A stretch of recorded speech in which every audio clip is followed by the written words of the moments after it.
दोस्तों नमस्कार, मैं और किशोर फिर आपके साथ आज थर्ड लेक्चर। आज बिल्कुल थर्ड। देखो, हमने एक गुरु नीति का आइडिया लिया और आज थर्ड लेक्चर पे आ गए। टोटल 45 करने हैं।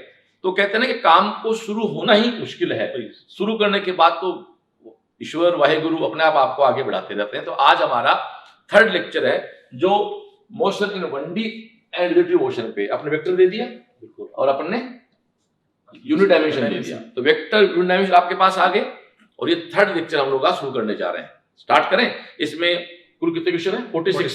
46 क्वेश्चन में हम लोग 1D को और रिलेटिव मोशन को कवर करने का प्रयास करेंगे। आप इसको पूरा वीडियो देखने के बाद आपको लग भी जाएगा कि हाँ, नीट यहाँ कवर हो जाएगा। देखो दोस्तों, आपको पीएचडी करने नीट पे तब तो अलग बात है। सिंपल नीट में सिलेक्शन चाहिए, रैंक चाहिए, तो आप इन वीडियो को, एनसीईआरटी को, सीएलसी की क्लास को, सीएलसी की टेस्ट सीरीज को, सीएलसी के मॉड्यूल्स को फॉलो कर लोगे ना तो कहीं कोई दिक्कत आपको नहीं आएगी। ओके, तो किशोर सर शुरू करें भाई। मैं बार बार कह रहा हूँ, किशोर मेरा स्टूडेंट भी है, आज हमारी टीम का मेंबर भी है। ऐसे आप देखो, बोटनी में आपके पास हमारे बाबूलाल सर, ललित सोनी आते हैं, वो दोनों मेरे स्टूडेंट हैं। जूलॉजी में सुनील सर और इंद्र उपाध्याय सर आते हैं, दोनों यंग लड़के हैं बिल्कुल। ऐसे केमिस्ट्री बुरा राम जी और विकास कुमार आते हैं, वो दोनों स्टूडेंट सीएलसी के। तो एक पूरी वो टीम आपको साथ गुरु नीति में आई है, या आगे भी वो लोग आएंगे जो सीएलसी रहे हैं, जिनमें से 90% लोग हैं जो स्टूडेंट थे मेरे कभी, और उसके बाद वो आज मेरे साथ कंधे से कंधा मिला खड़े हैं। तो चाहते हैं कि बिल्कुल सीएलसी को, सीकर को एक ऊंचाई दें, नाम दें। ओके, शुरू करते हैं। आउडियो ये कहता है, प्रश्न move 30 metre north and then 20 metre towards east and finally 30√2 metre in south west direction the displacement of the person. देखो दोस्तों, फिजिक्स में फिर वही बात है, कागज पेन जब तक नहीं चलाओगे तब तक कुछ नहीं होगा। सबसे पहले भाई साहब आप एक ग्राफ बनाओ। आप जानते हो ये नॉर्थ है, ये साउथ है, ये ईस्ट है, ये वेस्ट है। क्लियर? बनाना होगा। ये बंदा 3 तरह चलता है। तो पहले को मैं कहूंगा S1 डिस्प्लेसमेंट कह दूंगा। इस पे वेक्टर लगाता हूं। कितना चला? साफ कहता है एक व्यक्ति 30 मीटर उत्तर दिशा में गया। उत्तर का मतलब अगर चेंज कर दूं मैं, उत्तर का मतलब दोस्तों ये हो गया कि ऊपर की ओर गया। तो ऊपर की ओर कौन होता है? ये कौन है? देखो, I minus I J plus minus J। तो कितना भाई? बोलो बोलो बोलो भाई, किशोर बोलो। 30 J कैप। बच्चे प्ले पढ़ रहा है, स्पष्ट कहता है 30 मीटर उत्तर दिशा में नॉर्थ में गया तो इसके 30 J लगा दो। ये कौन हो गया? S1। अब आप S2 पे आ जाओ। S2 क्या कहता है? 20 मीटर पूर्व। पूरा मतलब क्या हुआ? ईस्ट। इस पे चला तो फिर इधर चला, मान लो सपोज पूरे से, तो इधर कौन आएगा? Plus I। तो S2 क्या हो गया? कितना भैया? 20 I कैप। इसके बाद गौर करो दोस्तों, लास्ट में 30√2 दक्षिण पश्चिम। दक्षिण पश्चिम मतलब क्या हुआ? South west. इस साउथ वेस्ट में यहां चला, यहां कहीं दोस्तों चला। कितना चला? 30√2 चला। ठीक है भैया। उसके बाद वो प्रारंभिक बिंदु से उसका डिस्प्लेसमेंट क्या है? साउथ दक्षिण में चलने का मतलब इनके बीचों बीच चला है। कॉमन सेंस की बात है। यानी एंगल कितना है? 45। ये भी क्या है? 45। तो इसका पर कंपोनेंट तोड़ेंगे, ध्यान देना क्लास का। इसके खाली पेज करें भैया। इसका दोस्तों पर कंपोनेंट तोड़े हैं। थोड़ा किशोर बेटा मेरे को जगह देना। दोस्तों यहां वो चला 30√2, ध्यान देना क्लास। यहां वो चला 30√2। ये एंगल आपका कितना है? 45। ये कौन है? Minus I cap. ये कौन है? Minus J cap. अब इसके कंपोनेंट तोड़ो। इसको मैं S3 कहूंगा। बोलो किशोर भी सही कर रहा हूं ना? बिल्कुल सही। S3 में दोस्तों चलो, आप देखो 30√2। ये कंपोनेंट कौन है? कोस। ये कौन होगा? कोस। तो ये आपके सामने कोस 45 डिग्री और माइनस I कैप प्लस ये कंपोनेंट तोड़ो 30√2। ये कौन है तेरा? साइन 45 और माइनस J कैप। एक बात और करना स्टूडेंट, इसने 30√2 ही लिया है। क्यों? उसको पता है साइन 45 आएगा, कोस 45 आएगा। 45 साइन का हो चाहे कोस का हो, वैल्यू 1/√2 होती है। वो √2 कट जाएगा। एग्जाम का तरीका होता है। एग्जाम में कभी कॉम्प्लिकेट कैलकुलेशन नहीं आती है। तो मैं इसको यदि थोड़ा सा यहाँ S अलग से आपको बना दूं, S3, तो मैं सीधा कर दूं। देखो, ये माइनस I कैप का माइनस बाहर आएगा। 30√2 कोस 45 वो कितना होता है? 1/√2। तो मैं सीधा करूं तेरे लिए 30, क्या कर दूं? I cap. ये माइनस बाहर निकाल ले। फिर वो कहानी साइन 45। फिर क्या आएगा? 1/√2। ये 1/√2 कट जाएगा। ये क्या आ गया? 30 J कैप। ये कौन है? S1। ये कौन है? S2। और ये तेरा कौन बना? S3। ले जोड़ इसमें। ये कितना बचा? Minus 30 I cap. ये क्या है? Minus 30 J cap. इस प्रकार के प्रश्नों में जो टोटल एस पूछता है तो आप इसको ऐसे सिंपल कर दिया करो, S1 plus S2 plus S3, क्योंकि कंपोनेंट सब तोड़ दिए अपन ने। अब तो खुद देख ले यार, ये तेरा क्या है -30i, ये तेरा क्या है 20i, तो क्या बच गया रे -10i, ये क्या है +30j, ये क्या है -30j, ये तेरा 0 हो गया। तो S जो है टोटल रिजल्टेंट वो क्या आ गया -10i। -10i का मतलब क्या हुआ पुत्र, -i का मतलब ये है, ये कौन है वेस्ट है, पश्चिम है। तो दोस्तों क्वेश्चन आना बेटा जी, तो क्वेश्चन आना बेटा जी, तो आपका आंसर हो गया 10 मीटर नॉर्थ ना 10 metre long south, 10 metre along west, 10 0, तो आंसर क्या हो गया भाई 10 मीटर अलोंग वेस्ट। अब मैं क्वेश्चन खाली कर देता हूं और आपके सामने आपका आंसर आ गया third, 10 metre along west, 10 metre पश्चिम की ओर। बोलो हाँ या ना। यदि ये प्रश्न आपके समझ में आ गया तो आप मान के चलो कि ये एक अपने आप में पूरा कॉन्सेप्ट है। ओके ठीक है, बिल्कुल। डिस्प्लेसमेंट अगले पे आते हैं, सेकंड पे आ जाते हैं। अभी छोटा क्वेश्चन आ गया, एक body is moving along a straight line path with a constant velocity at an instant of the time the distance traveled by its s and its displacement d। तो साहब कहता है नियत वेग से चल रहा है, ध्यान चला, कोई पार्टिकल इधर जा रहा है, ना उसकी दिशा बदली ना उसकी परिमाण बदला, तभी क्या हो सकता है कांस्टेंट वेलोसिटी।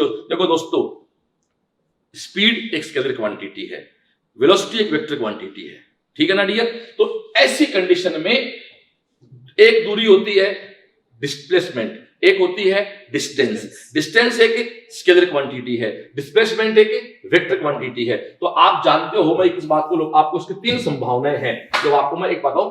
सबसे पहले एक व्यक्ति चला यहां से और यहां तक गया ए से बी, ध्यान दो क्लास का, ए से बी, ये दूरी मानो 4 मीटर है, तो यहाँ डिस्टेंस भी 4 मीटर है और डिस्प्लेसमेंट भी 4 मीटर है। एक व्यक्ति सपोज करो दोस्तों ऐसे चला 3 मीटर, फिर यहां से चल के वो यहां ऐसे गया 4 मीटर, ये इस बिंदु से इस बिंदु ए से वो बी पे गया, बी से वो सी पे गया। आपसे पूछे कुल दूरी कितना चली, तो 3 और 4 7 हो गई। लेकिन दोस्तों अगला आपसे पूछ ले इसका डिस्प्लेसमेंट क्या है, तो डिस्प्लेसमेंट दोस्तों ये है जो अपने आप में क्या है 5 मीटर है। क्या है डिस्प्लेसमेंट? डिस्टेंस तो क्या है किशोर, पूरी उसके द्वारा तय की दूरी, लेकिन डिस्प्लेसमेंट का मतलब क्या होता है, उस घटना का अंतिम बिंदु उस घटना का प्रारंभिक बिंदु के बीच की मिनिमम डिस्टेंस। क्या बोला, मिनिमम डिस्टेंस है, जिसको अपन परपेंडिकुलर भी कह सकते हैं, लंबो तो बोल दो चाहे मिनिमम बोल दो। तीसरी संभावना क्या है, एक टन चला और वापस वहीं आ गया, ऐसे चल के वापस यहीं आ गया। सपोज करो कि दोस्तों ये चला यहां से और वापस में यहीं आ गया, तो आप ये कहोगे ये पूरा सर्किल है ना, तो इसके द्वारा तय की गई दूरी तो 2πr है, बट इसकी डिस्टेंस तो क्या है 2πr और डिस्प्लेसमेंट क्या है 0।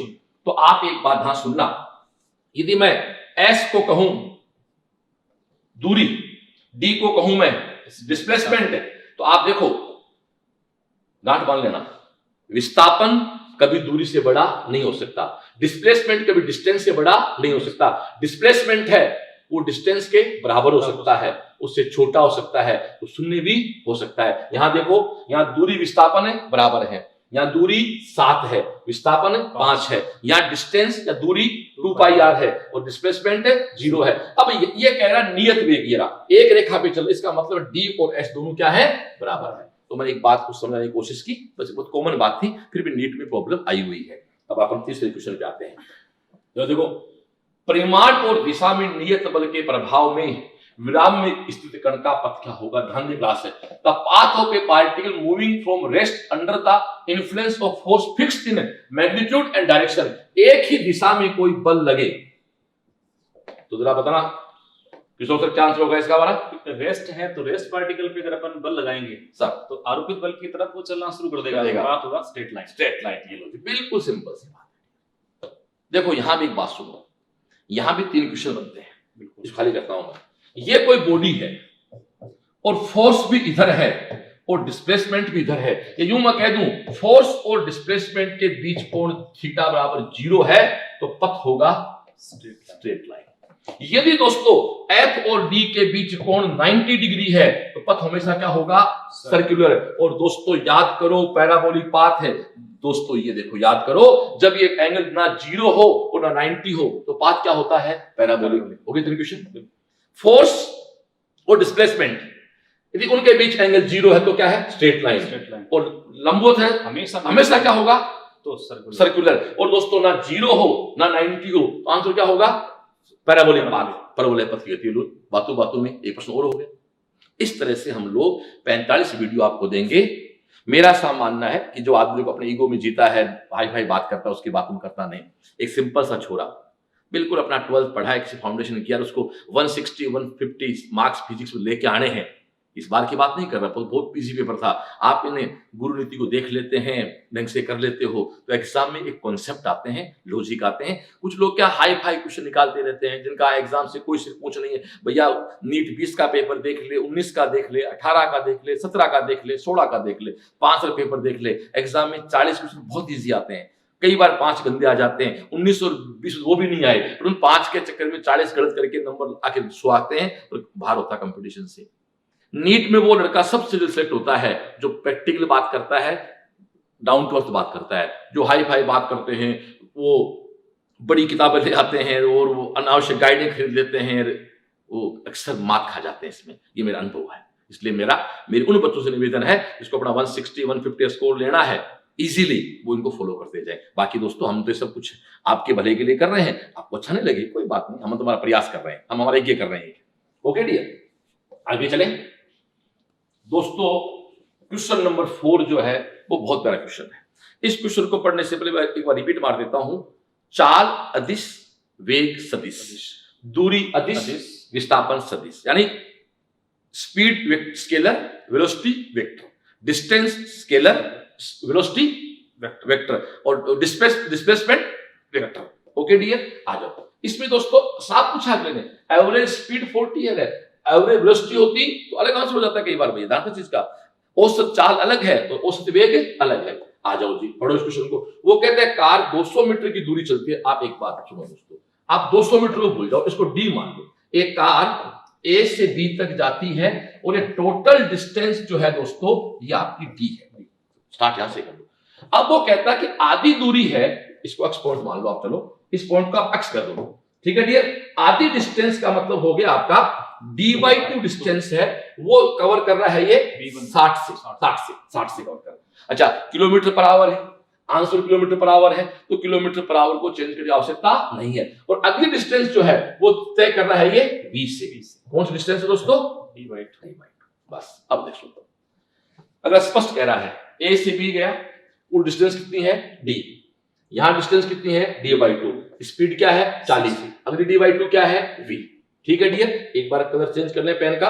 अब देखो दोस्तों, अगला मुझसे एवरेज चाल पूछता है तो मैं क्या कहूंगा, total D upon total time, t1 plus t2। मान लो यहां से यहां तक का टाइम t1 है और यहां से यहां तक का टाइम t2 है। ये टाइम t1 है, ये टाइम t2 है। अगला पेज खाली करिए बेटा जी।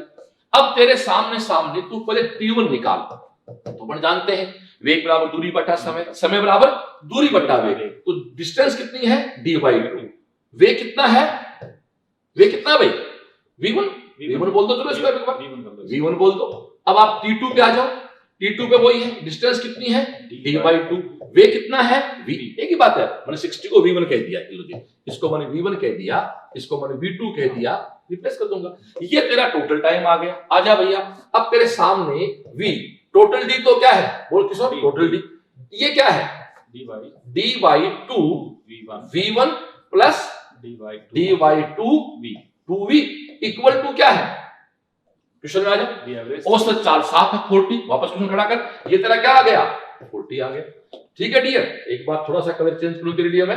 अब आगे देख, ये 40 आ गया ना। अब देख d यहां रख, इस 40 को बाहर ले और अंदर क्या होगा रे, d/2 v1 plus d/2 v।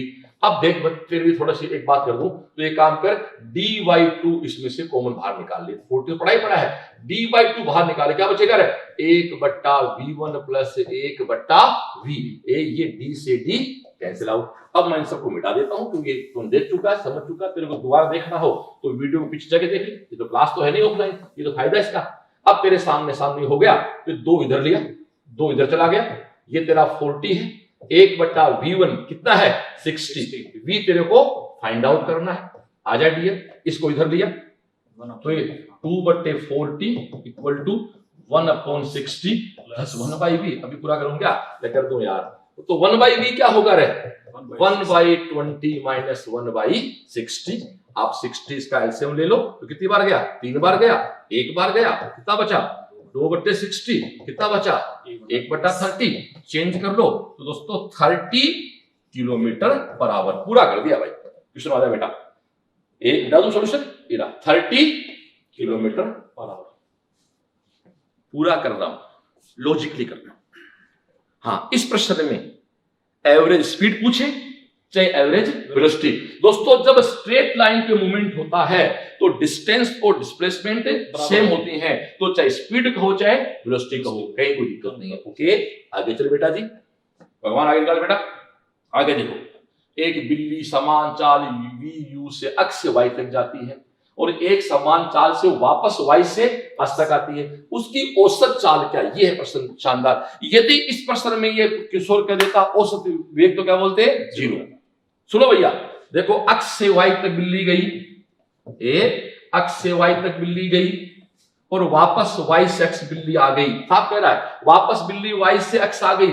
यहां इसकी स्पीड क्या है, वी यू है, फिर इसकी स्पीड क्या हो गई, वी डी हो गई। ध्यान सुन ले रे बेटा, यदि इस क्वेश्चन में मुझसे पूछता एवरेज वेलोसिटी क्या है, तो आंसर वो एक साथ क्या होगा, 0 होगा, क्योंकि जहां से चले वापस वहीं आ गई, एवरेज वेलोसिटी क्या होगी 0। बट एवरेज स्पीड 0 नहीं हो सकती, तो वही कहानी पहले वाली कहानी। इस दूरी को d मान ले, इस दूरी को d मान ले, इस समय को t1 मान ले, इस समय को t2 मान ले, वेग इसका v1 है, वेग इसका v2 है, तो भैया तेरे को औसत स्पीड निकालनी है, तो कुल डिस्टेंस क्या होगी रे, d प्लस d, दी गई डी वाले ना टूट जाएगा ये मेरा, और ये तेरा क्या हो गया भैया t1 प्लस t2। नंबर सीधा तेरे लिए, अब तू तेरा 2d आ जा। t1 क्या है बोल, वेग बराबर, मेरे को बता, वेग बराबर है दूरी बटा समय, समय बराबर है दूरी बटा वेग। ऐसे माना दोनों टीचर स्टूडेंट बात कर रहे हैं, दूरी बटा समय। दूरी क्या कहेंगे d, समय वेग क्या है, समय बराबर वेग बराबर दूरी बटा समय, समय बराबर दूरी बटा वेग। वेग क्या है v u, और ये क्या होगा वी डी। बस होगी बातचीत, ठीक है डियर। अब अगला तेरे से पूछ क्या रहा है कि तेरे को औसत चाल चाहिए, पेज खाली कर ले बेटा जी। तो औसत चाल चाहिए, तो ये औसत चाल इस लाइन का तो एक सिंबल होता है औसत का। ये देख तेरे सामने 2d आ गया, और इधर देख, इधर तो इसका d कॉमन ले लेते हैं, d कॉमन ले ले, चल d कॉमन ले ले, तो uv और vd ये एलसीएम आ जाएगा, तो क्या बचेगा vd plus uv। Okay dear, अब आगे देखो, तो ये तेरा 2d upon d vd plus vu upon vu vd, इसको कैंसिल आउट कर दे, इसको उल्टा कर दे, तो ऐसे हो गया। और ये मेरा प्रिय प्रश्न हो गया 2vu vd vd plus vu। इसका दोस्तों इतना टाइम वेस्ट नहीं करना चाहिए आपका, मेरे को सीधा फॉर्मूला होता है 2v1 v2 गुणा v1 प्लस v2। बोला है ना, बिल्कुल सही। ईश्वर ने चाहा तो नीट 2021 की प्रॉब्लम है, ये है औसत चाल। और यदि ये आपसे पूछ ले औसत वेलोसिटी क्या है, तो क्या हो जाएगा भैया 0। तो ये बहुत बड़ा फॉर्मूला है 2v1 गुणा v2 बटे v1 प्लस v2। आजा भैया, आंसर दिखा कौन सा है इसका, तो तेरे सामने आंसर क्या आ गया बेटा, फर्स्ट आंसर हो गया इसका। देखो क्यों भाई, बिल्कुल सही। आराम हो जा बात का। अरे फिजिक्स मुश्किल नहीं है यार, कुछ नहीं। अरे 3rd क्लास में पढ़ाया था गुरुजी ने, वेग बराबर दूरी बटा समय, वेलोसिटी बराबर डिस्टेंस अपॉन टाइम, वही तो पढ़ा रहे हैं, थोड़ा सा मॉडिफाई हो गया यार। चलो आगे चलो, आजा भैया, फिर आजा। ये प्रैक्टिस के लिए सेम प्रोसेस है, ये प्रैक्टिस। अब एक काम कर, ये क्वेश्चन तू एक बार मेरा सॉल्यूशन का वीडियो रोक और क्वेश्चन उतार खुद कर, पहले चल पोज कर ले वीडियो, और मेरा उसके बाद सॉल्यूशन देख, तब आपका होमवर्क का। ये होमवर्क है मेरे बेटे के लिए, ये तेरे को होम असाइनमेंट दे रहा हूं, स्कूल में होमवर्क मिलता है क्लासों में। आजा पूरी बात कर, क्वेश्चन दिखा भाई, क्वेश्चन दिखा भैया, छठे क्वेश्चन बच्चे ने पढ़ लिया मोड़े आदमी। एक कार तय की गई कुल दूरी का 2/5 भाग v1 चाल से, शेष भाग है 3/5 भाग से v2 औसत चाल। Same question. देखो, जब तक पेन कॉपी में नहीं चलाओगे तब तक तो फिजिक्स आ ही नहीं सकती। और अपने दिल पे हाथ रखी पूछा, आप में से बहुत से बेटे बेटियां हैं जो फिजिक्स को ऐसे बैठ के पढ़ते हैं। और एक बात और कर भी कहूंगा, कुछ लोग 11वीं 12वीं स्कूल से पढ़ के आते हैं, फिर कोचिंग में आते हैं, 12वीं में आप टारगेट बातें कहते हैं वो फिजिक्स पर लेनी पड़ती, न्यूमेरिकल्स नहीं होते। अपने दिल से पूछो आपने 11वीं 12वीं में कितने न्यूमेरिकल निकाले थे, तो सर को चलते हैं वहां तो निकाले नहीं हम लोगों ने, तो निकाल दें। डॉक्टर बनना है तो फिजिक्स के न्यूमेरिकल पढ़ने ही पड़ेंगे। मैं नाम कोट नहीं कराऊंगा, तू कहेगा मुझे बायोलॉजी आ रही है। मेरी सेल्स से मेरा बेटा है एक, जिसके साथ बायो में नीट में 355 नंबर हैं, फिर भी सिलेक्शन नहीं हो पाया। सुन ले, मैं माफी चाहूँ, बच्चा नाम कोट नहीं कर सकता मैं, 355 नंबर बायोलॉजी में सिलेक्ट नहीं है। पढ़ते भी नहीं। आ जा, सुन दो, एक कार आ जा, एक ये कार, ये माना कि पी बिंदु से क्यू बिंदु तू गई, टोटल दूरी के माने डी, उसका 2/5 भाग, एक इसको अपने इसको एक्स कह देते हैं, ये एक्स पॉइंट है कोई, ठीक है। इसका अगला साफ कहता है 2/5 भाग ए 2/5 डी किस वेग से तय करता है, v1 वेग से। तो पीछे कितना बच गया, 3/5, 3/5 डी लगा, इसके टोटल का डी लगा दे, किस वेग से तय करता है, v2 से। इसका समय क्या है, t1, इसका समय क्या है, t2, सेम कॉन्सेप्ट है। अगला कहता इसकी औसत चाल बताओ, तो भैया पेज खाली कर दे रहे। अब आ जाओ दोस्तों, सबसे पहले औसत चाल पूछिएगा, तो टोटल दूरी कितनी है भैया, डी, नीचे क्या टोटल टाइम, बोल बोल बोल, t1 प्लस t2। ले मैं इस बच्चे को साइड में बदले, तू t1 निकाल दूं, ओ बेटा t1 क्या होगा, किशोर पे सामना बेटा, सामना किशोर जी, यस यस, मैं माफी चाहता हूं, मैं किशोर उच्चारण कर रहा हूं, मैं स्टूडेंट है इसलिए, वो खुद ही कहते हैं वो से। वेग बराबर दूरी बटा समय, समय बराबर दूरी बटा वेग, दूरी कितनी 2d/5, वेग कितना v1। अब t2 में आ जा, दूरी कितनी भैया 3/5d, वेग कितना v2, ये तेरा t1 t2 हो गया। वैल्यू पुट करो, ये जैसे वैल्यू पुट की मैंने यहां पर 2d 5v1 3d 5v2, okay dear, इसको मिटा दो, तेरे पास तो पड़ा है, तेरे दिक्कत आए तो ये तो फायदा ऑनलाइन क्लास का, जाके देख ले। अब देख v औसत, ये तेरा d है, एक काम कर इसमें d बाहर निकाल ले, पहले d बाहर निकाल लूं तो क्या बचेगा, 2, क्या बचेगा 2/5 v1 अपॉन 3/5 v2। चल डियर, d से d काट देते हैं, ठीक है। अब ऊपर तो 1 हो गया, नीचे देख भैया 5v1 v2, 5v1 v2 करेंगे तो ये तो आएगा 3v2 और ये आएगा 2v1, क्लियर।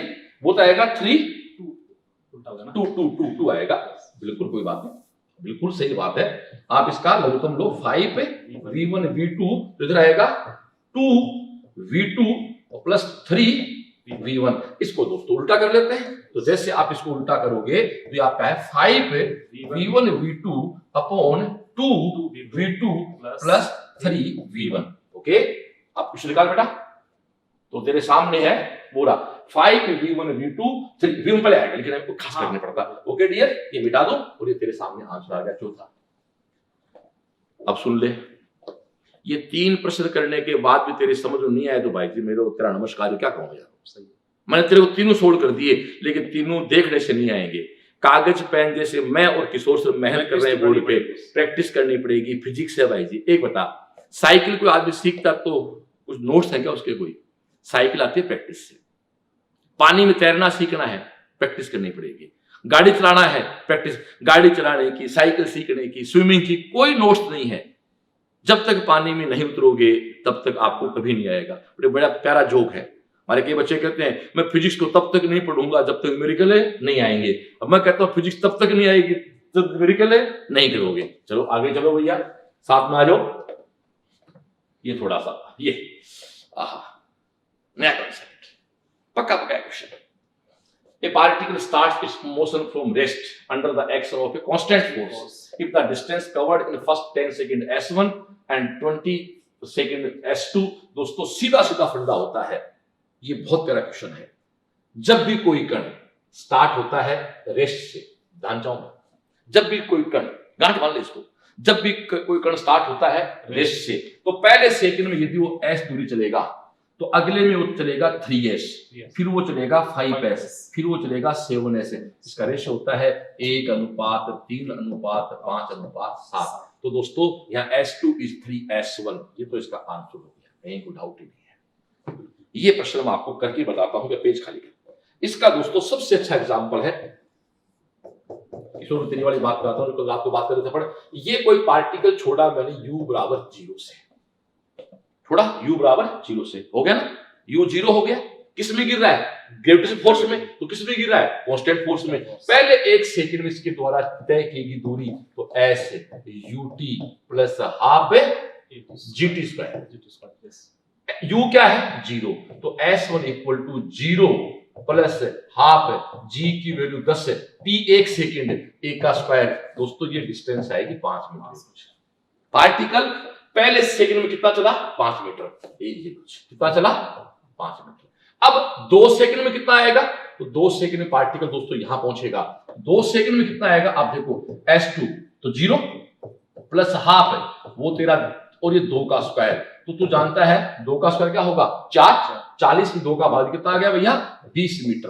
तो पार्टिकल कितना चला डी है 20 मीटर, कितने सेकंड में, 2 सेकंड में। अब 3 सेकंड में कितना चलेगा पार्टिकल s3, देख फिर 0 क्यों, यू तो 0 है ना, यहां से 1 सेकंड में, 2 सेकंड में, 3 सेकंड में, प्लस हाफ g का मान वो 10 t स्क्वायर, 3 का स्क्वायर, तो 90 का आधा तो क्या हो गया 45 मीटर। ऐसे याद कर ले, मैं याद कर दूं तेरे को, 1 सेकंड में 5 मीटर, 2 सेकंड में 20 मीटर, 3 सेकंड में 45 मीटर, 4 सेकंड में 80 मीटर और 5 सेकंड में 125 मीटर। ये याद करने, डॉक्टर बनना है क्या, बनना है, याद करने पड़ेंगे, नहीं साइड हो जाए, किसी और को मौका दे।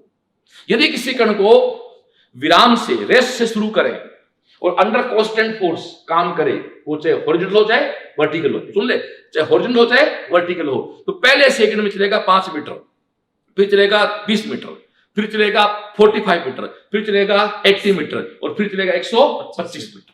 तो देख ले, अब देख ये अब यहां एक बड़ी प्यारी क्वेश्चन है, 2 सेकंड में चली दूरी और दूसरे सेकंड में चली, जैसे एक सिंपल बात है, थोड़ा साथ हो रहे मेरे, एक आदमी कहता है कि तूने 6 दिन में कितनी चपाती खाई, तुम्हारा मैस में रहता है और डेली तो 6 रोटी खाता है, तो 6 6 36, तुझसे कोई पूछे कि 6 दिन में रोटी कितनी खाई मैस की, तो तू आंसर क्या देगा साहब 36, और तुझसे कोई पूछे 6 दिन में कितनी खाई, तो आंसर क्या देगा 6। तो 5 सेकंड में चली दूरी और 5वें सेकंड में चली दूरी, तो दोस्तों पहले में चला 5, 2 में चला 20, तो फर्स्ट सेकंड में ये चला 5, सेकंड में चला ये 15 और थर्ड में कितना चला 20 से 35, कितना चला भैया 25, फोर्थ में कितना चला 45 से 80, कितना चला 35, और फिफ्थ में कितना चला 45। तो भैया देख रेशो देख ले, 5 15 25 35, 5 से काट दे, 1 3 5 7 9, बुलाया ना। और ये मस्त चाबी है, 1 सेकंड में चलेगा 5, 2 सेकंड में 20, 3 सेकंड में 45, 4 सेकंड में 80, 5 में 125, पहले सेकंड में 5, दूसरे सेकंड में 15, तीसरे सेकंड में 25, चौथे सेकंड में 35, 5 सेकंड में 45। ये स्टैंडर्ड क्वेश्चन हो गया भैया, बोल राजी है, ये तरह मिटाते हैं। बस इसमें एक छोटी सी बात, ये खाली करके बता, हाँ बता, बताएं। हाँ, जैसे अपन ने अभी बात शुरू करी, जैसे किसी पार्टी अपन ड्रॉप करेंगे, तो पहले सेकंड में उसने दूरी तय करिए 5 मीटर। बड़ा इंटरेस्टिंग क्वेश्चन तब बनता है कि जब हम नीचे से किसी वस्तु को फेंके और ये पूछे कि आप बताओ, ओनली उस बात बताने की है, लोग बताता हूं, तो बोलता जा अपने किसी वस्तु को फेंका ऊपर की ओर, यस यस। अब इसको अपन किसी वेग से फेंके, ठीक है, चाहे 10 है 20 है 100 है 500 है, ठीक है, पर हाइट कम होनी चाहिए, ठीक है, तक जी कांस्टेंट, हां जी, मतलब जी वेरिएबल नहीं हो, वो तो खैर हमारा सिलेबस वही है। उस समय ये पूछे कि अंतिम सेकंड में कितनी दूरी तय करी, सर तो हमेशा उसका आंसर है 5 मीटर। क्या बात, और ये बहुत बच्चे गलती कर बैठते हैं इसमें। चलो एक काम करते हैं, एग्जांपल देते हैं। हाँ। दोस्तों माना कि मैं 50 मीटर पर सेकंड से एक वस्तु ऊपर की ओर फेंक रहा हूं, बिल्कुल, तो पहली बात तो ये कि 50 मीटर पर सेकंड की वस्तु को उच्चतम बिंदु तक जाने में समय क्या लगेगा, तो दोस्तों वो जो आपका समय है वो है u/g, v equal to u plus gt। v क्या है 0, ये माइनस है भैया, u माइनस माइनस पूरे, देखो देखो देखो देखो सुनो, हम 50 मीटर पर सेकंड से एक वस्तु ऊपर की ओर फेंक रहे हैं, g किधर है नीचे की ओर, तो v इक्वल टू, दो मीटर वाली दूं मैं, v इक्वल टू क्या आएगा u माइनस gt। अंतिम बॉडी कौन है रेस्ट, v क्या हो गया 0, u क्या है 50, जी जी 10 होता है तो टी का मान क्या आ गया 5 सेकंड, यानी इस वस्तु को यहां से यहां तक जाने में कितना समय लगेगा 5 सेकंड। अब उल्टा कर ले, यदि मैं इसको यहां से छोड़ता और ये 5 सेकंड बाद टकराती तो कॉमन सेंस की बात है दूरी कितनी होती 125 मीटर। तो 125 मीटर होती तो वही बात है पहले सेकंड में कितना चलती है 5 मीटर, तो अंतिम में क्या चलेगी 5 मीटर। सिंपल सी बात। ये क्वेश्चन पूछा था एक बार, क्या बात है कि अपन 50 से फेंकते हैं जोरदार, तो अंतिम क्या प्रेजेंस ऑफ माइंड क्वेश्चन दिमाग बन के आया है। और दूसरा कहते हैं कि 200 मीटर से अपन फेंका हाँ तो अंतिम में कितना, सही है, इसका रेशियो पूछ लिया, सही है भाई अनुपात तो 1:1 है। हो गया अच्छा क्वेश्चन, थैंक यू। आगे चलेंगे किशोर सर, अगला निकालो, आ जाओ दोस्तों। ये वही क्वेश्चन देखो, इसका अपन जो बात की है ना उसका भगवान पाने दे बेटा, ये उसका एग्जाम्पल है।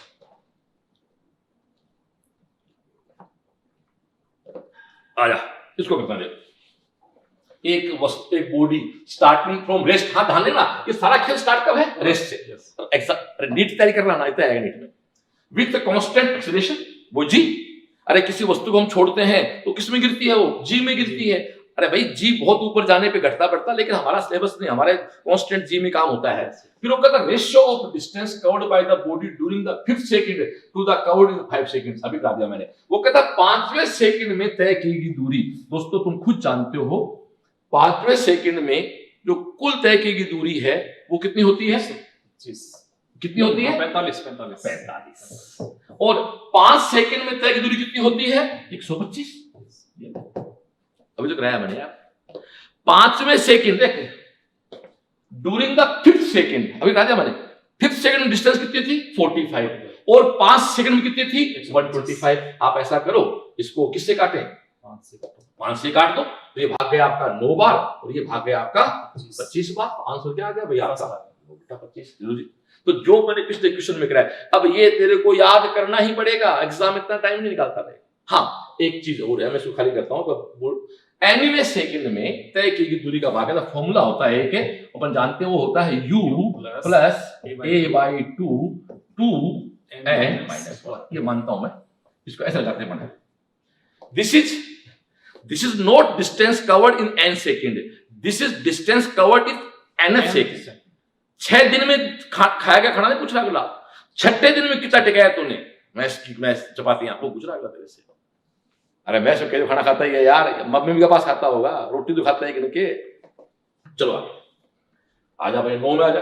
बोर नहीं हो रहे हो ना, लेकिन ऐसे क्या बोल होते हैं यार, वैसे बॉस काउंटिंग करके तो हॉस्टल में खाते हैं खाना, ये बात भी सही, फिर नहीं खाते। सही बात है। आप ये साहब फिर एक नया कॉन्सेप्ट, बिल्कुल अगला कॉन्सेप्ट आ गया। आजा भैया देख, ये तेरी सड़क है, पूरी क्वेश्चन बना। एक व्यक्ति 2 मीटर पर सेकंड स्क्वायर के त्वरण से गति प्रारंभ करती बस के पीछे 25 मीटर पीछे स्थित है।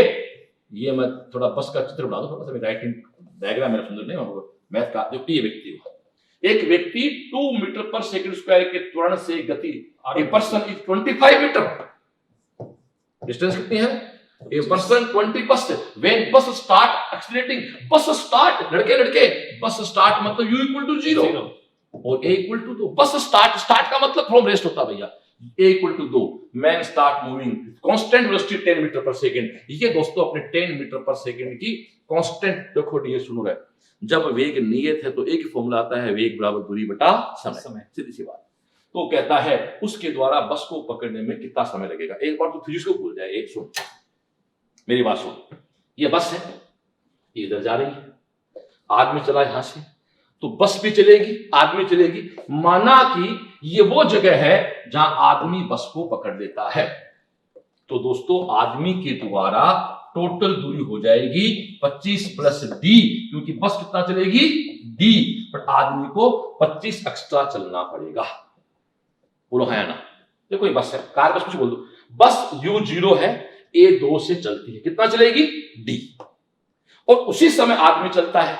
इसमें सबसे सुंदर बात है, इस न्यूमेरिकल में टाइम t, आदमी भी t चलेगा, आदमी भी कितना समय काम कर रहा है t समय, बस भी कितना समय काम कर रही है t समय, तो समय दोनों का समान है।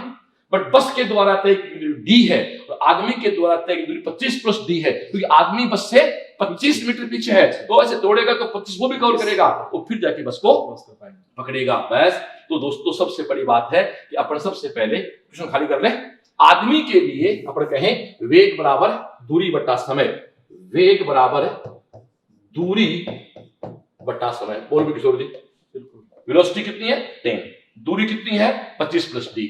अब तू इस बस के लिए आ जा, तो बस का फॉर्मूला क्या होगा, v equal to you plus a t. बोल हाँ या ना?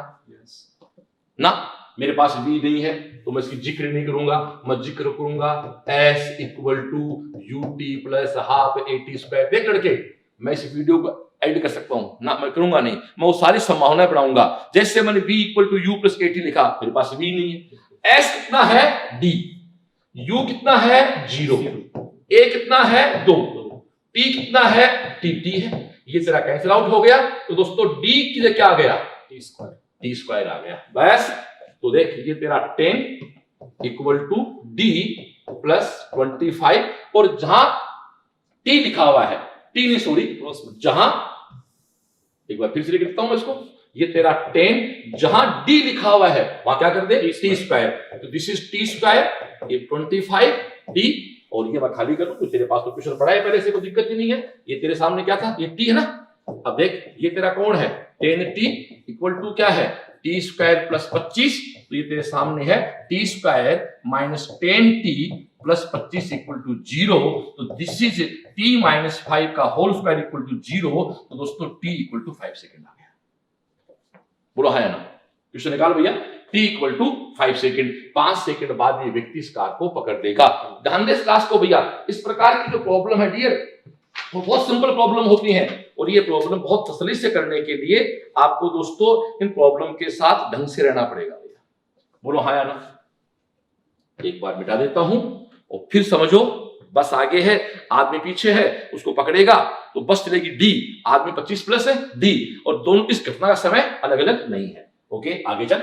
इसमें एक अचानक प्रश्न आया, पहले हाँ पीछा बताओ कि जिस समय मैन कार को क्रॉस करेगा, हाँ गलती से अपन ये पूछ लेना कि उस समय इन दोनों की कौन सी प्रॉपर्टी सेम है। सही है, वेलोसिटी है या एक्सेलरेशन है या फोर्स है या पोजीशन है। ठीक है, तो सबसे सिंपल है कि पोजीशन दोनों की सेम से है, बाकी सेम नहीं होगा, कुछ भी हो सकता है, वेलोसिटी सेम हो नहीं सकती, कुछ भी फोर्स सेम हो, उन दोनों की पोजीशन सेम है। थैंक यू, आगे चलो भैया। ये एक अच्छा थ्योरी क्वेश्चन है, इसको अपन discuss. For a moving body at any instant time, किसी गतिशील वस्तु के लिए किसी क्षण, किसी पर्टिकुलर, क्या कहता है, if the body is not moving the acceleration is distance 0, वो कहता त्वरण अनिवार्य रूप से शून्य होगा यदि वस्तु गति नहीं कर रही, ये नहीं हो सकता। दोस्तों याद करो, हम किसी कण को ऊपर फेंकते हैं तो उच्चतम बिंदु पर उसकी वेलोसिटी 0 होती है, फिर त्वरण वहां भी g होता है। नेक्स्ट, मंदन, वापस आ भैया, मंदन ऋणात्मक होगा यदि वस्तु की चाल कम हो रही है। मंदन ऋणात्मक का मतलब तो भैया त्वरण हो गया, मंदन और नेगेटिव दोनों मिलके तो पॉजिटिव हो गए। तो दोस्तों जब चाल कम हो रही है तो एक्सेलरेशन नहीं होता है भैया, उस समय क्या होता है, रिटार्डेशन होता है। पर रिटार्डेशन और नेगेटिव दोनों साथ आ गए तो क्या हो गए, पॉजिटिव हो गए। थर्ड देखो, if the body is slowing the distance, distance कभी नेगेटिव हो ही नहीं सकती, दूरी ऋणात्मक होगी, दूरी कभी ऋणात्मक होती नहीं है। यदि उस क्षण पे विस्थापन, वेग और त्वरण ज्ञात हो तो आगे किसी भी समय विस्थापन ज्ञात किया जा सकता है। तो इतना ही कह सकते हैं इसका आंसर फोर्थ। ये क्वेश्चन फोर्थ आंसर इतना इंपॉर्टेंट नहीं है जितना पहला, दूसरा, तीसरा, तीन स्टेटमेंट को समझना जरूरी है। ओके डियर, आगे चलें, आगे आ जाओ भैया, फिर वो आ गया बहुत क्वेश्चन। एक ट्रक और कार समान वेग से गति, इन प्रश्नों में सारा खेल इस बात का है कि समान ऊर्जा है या समान फोर्स है या समान वेग है, और ब्रेक लगाने पे दोनों कुछ दूरी पे जाके रुक जाते हैं। ब्रेक का मतलब दोस्तों क्या होगा, मेरा साफ कहता देखो, a truck and car are moving with equal velocity और applying the brake both, brake का मतलब होता है एक्सीलरेशन, मंदन माइनस वेग। इसको अपन पहले एक मैं बता दूं, आप बताएं इसमें कि जैसे मान लो एक बॉडी है, इसको अपन सरफेस पर रखे हुए हैं, ठीक है, और इसको मान लो मैंने यू वेग दे करके छोड़ा, ठीक है, और सरफेस कैसी है, फ्रिक्शन फुल है, ठीक है, तो फ्रिक्शन फुल होने पर इस पे नीचे फोर्स आपका लगा mg, ठीक है, ठीक है। तो गति की प्रवृत्ति आगे है तो फ्रिक्शन फोर्स आपका हो गया पीछे इस तरफ, अब n इक्वल टू mg हो जाएगा, तो ये फोर्स आपका लग गया देखो म्यू mg, बिल्कुल लगेगा। ठीक है। ठीक है। अब इस तरह कोई फोर्स है नहीं। हाँ। अब गति के ठीक विपरीत बल लग रहा तो वो मंदन का काम करेगा। ठीक है। तो अब इसमें मंदन कितना वो पहले इस चीज को अपन इंग्लिश में साफ काम करते हैं, रिटार्डेशन। इस पहले इसको हमें कंफर्म करना पड़ेगा कि इसमें अपन कौन सी क्वांटिटी को कांस्टेंट मानेंगे। ठीक है। बल को मानेंगे या त्वरण को मानेंगे। ठीक है। तो अब देखो इसमें अपन लगाते हैं इक्वेशन, मैं लगाता हूं इसमें इक्वेशन आपकी फर्स्ट, इसको फाइनली स्टॉप करना है अपने को। हाँ। तो v इसका फाइनल होना चाहिए 0 और इसमें हमें मंदन निकालना है। तो मंदन निकालना है तो मान लो डिस्टेंस इसकी हो गई d पे स्टॉप होना है इसको। ठीक है। तो अपन थर्ड इक्वेशन लगाए, मान लो इधर आ जाओ। तो थर्ड इक्वेशन अपन लगाएंगे v square equal to u square. Yes, या सिंपल अपन देखिए त्वरण होता क्या है उसी बात करते हैं, net force upon mass, net force by mass. तो नेट फोर्स हमारे पास तो कितना है म्यू mg, वो गति के अपोजिट है तो माइनस का mu mg sir by m से m कैंसिल आउट। तो अब यहां से अपन बिल्कुल अब अधिकारपूर्ण तरीके से कह सकते हैं कि a equal to mu G सिर्फ किस पे डिपेंड कर रहा है, वस्तु की प्रकृति पे डिपेंड नहीं कर रहा। सही है।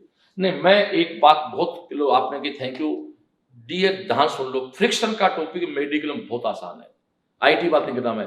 मेडिकल में यदि फर्श पे फ्रिक्शन नहीं है तब तो आपका वो ए होगा, और फ्रिक्शन है तो हमेशा ए इक्वल टू म्यू जी होगा, सीधा फंडा। अब यहाँ कार वो ध्यान सुन लो, फ्रिक्शन नहीं है और सरफेस है चल रहा है तो ए कहेंगे, लेकिन फ्रिक्शन आते ए रिप्लेस बाई म्यू जी हो जाएगा। हाँ, क्या कह रहे हैं आप इसमें? इस पे दोनों के मास अलग अलग है। सही है। अब मास पे डिपेंड नहीं कर रहा, मास आई नहीं रखे इसमें, इसलिए अपन इसमें क्या मंदन को कांस्टेंट मान करके अपना कॉन्सेप्ट लगा। यस। अब इसलिए ये इसलिए किस तरह से बताया आपको कि इसमें आपको कह रहे हैं कि ब्रेक जो है, तो ब्रेक कौन लगा रहा है? फ्रिक्शन। तो ब्रेक कांस्टेंट का मतलब फोर्स कांस्टेंट नहीं मानना है, क्या मानना है? रिटार्डेशन। रिटार्डेशन यानी एक्सीलरेशन को देखिए बात नेगेटिव को, वो आपका क्या है? कांस्टेंट। आइए अब अपन आगे बढ़े। तो दोस्तों इस क्वेश्चन में अपन, आप खुद कह रहे हो ये एक ट्रक है और ये एक कार है, दोनों को रोकना था ना। यस, अंतिम तो बराबर है, तो आपका इक्वेशन क्या बनेगा? v square equal to u square minus 2as। अब v क्या है? 0, तो u स्क्वायर इक्वल टू क्या है? 2as। अब आप क्या कह रहे हो? a क्या है? इक्वल है, तो s डायरेक्टली प्रोपोर्शनल क्या है? u स्क्वायर है। अगला साहब कहता है एक ट्रक और कार समान वेग से, वेग भी समान, तो s भी दोनों का समान होगा। तो रुकने से पहले ट्रक और कार दोनों समान दूरी तय करेंगे। थर्ड आंसर हो गया। एक बार मैं फिर से पूरी क्लास का दोस्तों ध्यान चाहूंगा, पूरी क्लास एक बार बहुत सिस्टमेटिक तरीके से दोस्तों मेरे साथ हो जाए। सुनो एक मिनट। यहां अगला कहता है अप्लाइंग ब्रेक जो है वो समान है।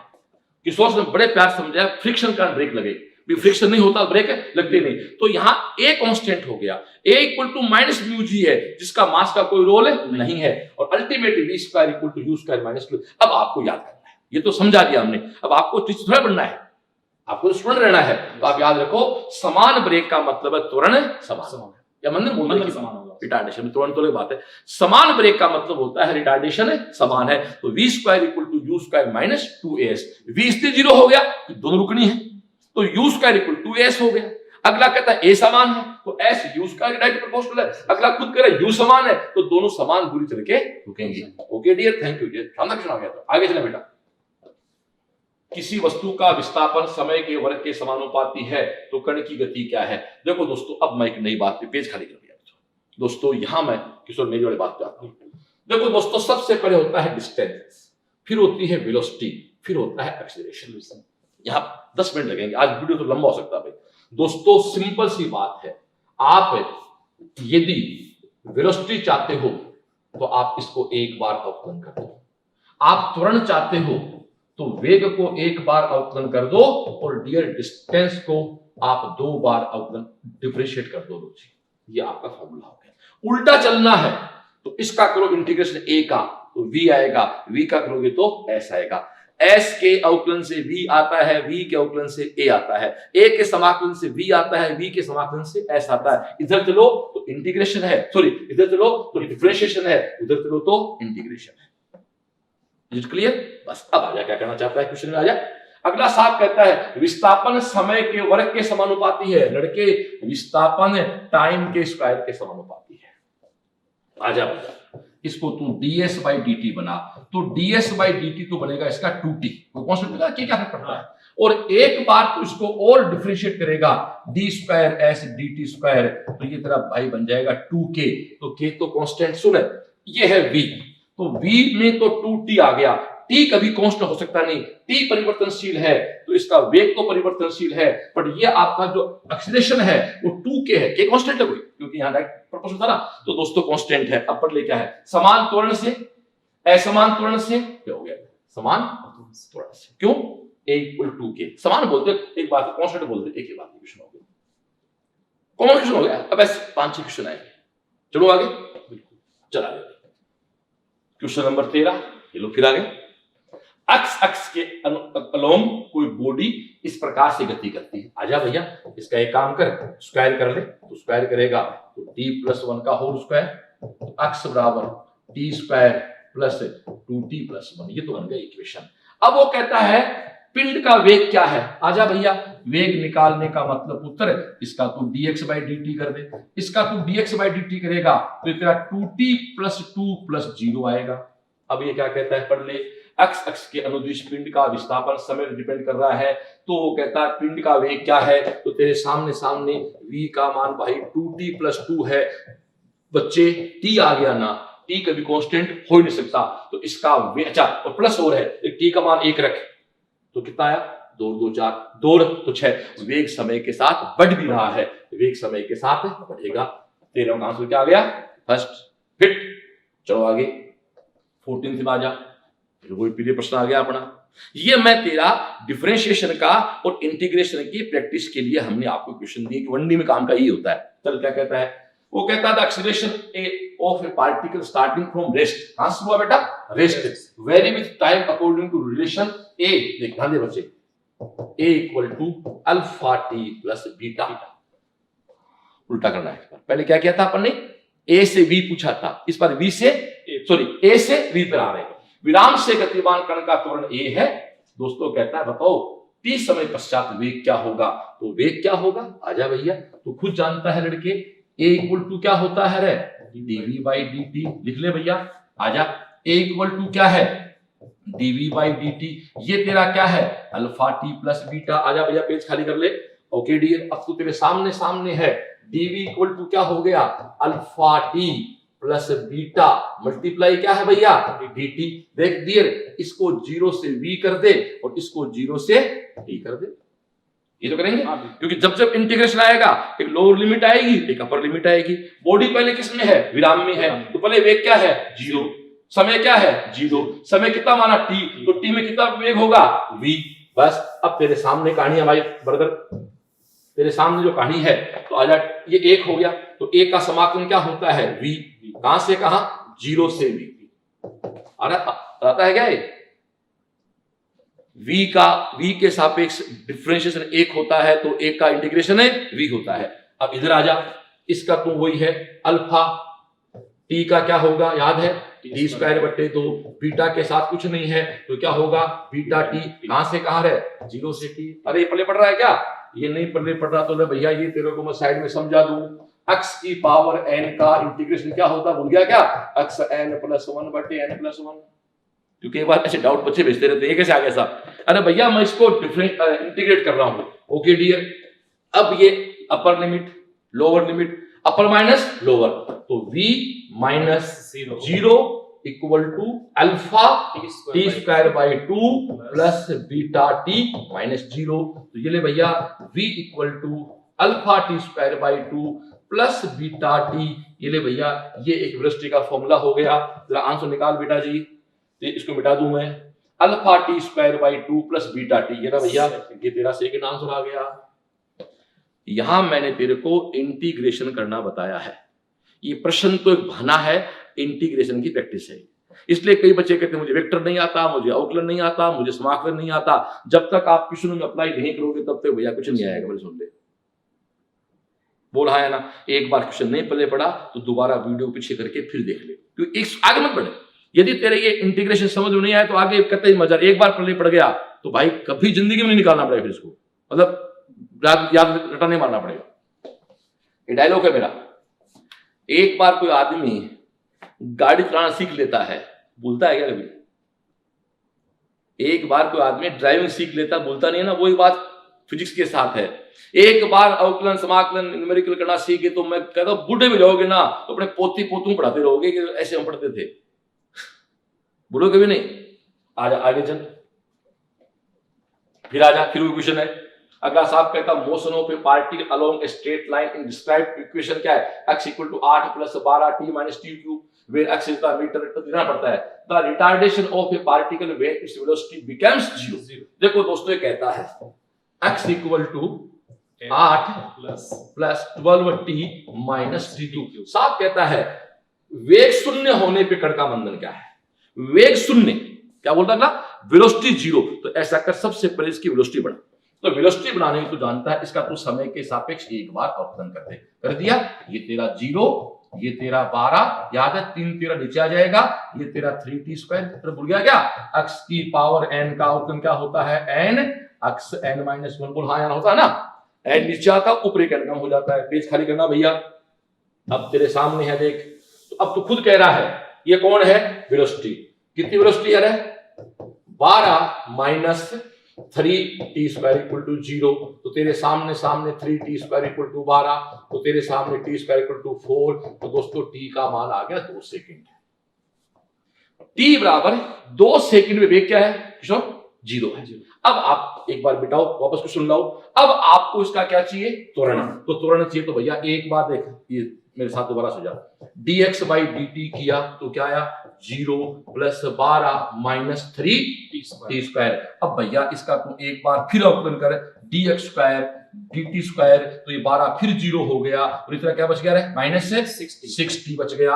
यानी जो तेरा त्वरण है वो माइनस क्या आ गया, 60 आ गया। और t कितने सेकंड पे वेग, 2 पे, तो इसकी वैल्यू क्या आ गई, माइनस 12। अब देख अगला बड़े प्यार से कहता है मंदन पूछा है तो माइनस अपने आप कहां चला गया। सुन ले रे, ये प्रश्न बताओ खतरनाक कब होगा, जब एक ऑब्जेक्ट माइनस 12 हो और एक ऑब्जेक्ट प्लस 12 हो, तो भी उत्तर क्या होगा, प्लस 12। ध्यान दे। अगला पूछे त्वरण कितना है, हेलो लड़के, इसका व्हाट एक्सीलरेशन, तो आंसर माइनस 12। और अगला पूछ रिटार्डेशन कितना है, तो रिटार्डेशन बोलने के बाद माइनस चिन्ह नहीं लगता है, तो आंसर क्या हो जाएगा, 12 मीटर पर सेकंड स्क्वायर। आगे चलो भैया, फिर आजा, ये हमारा फिर लाडला क्वेश्चन है। वो कहता था velocity of a particle v not gt plus ft square. अगला साहब कहता है x0 t0।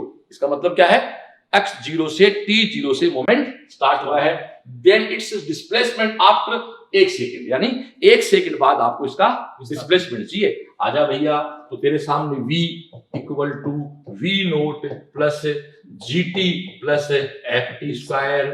लड़के क्या चाहिए तेरे को, डिस्प्लेसमेंट। आजा आजा, भूल गया क्या, v इक्वल टू क्या होता है, dx बाई dt। तो dx इक्वल टू क्या हो जाएगा, v गुणा dt होता ना, v इक्वल टू क्या है, dx बाई dt। तो dx क्या हो जाएगा भैया, तो तेरा v है उसको मैं क्या लिख दूं भैया, dx बाई dt, एक ही बात है। ये तेरा क्या है, v नोट प्लस क्या है रे, gt प्लस क्या है, ft स्क्वायर। पेज खाली कर ले बेटा जी।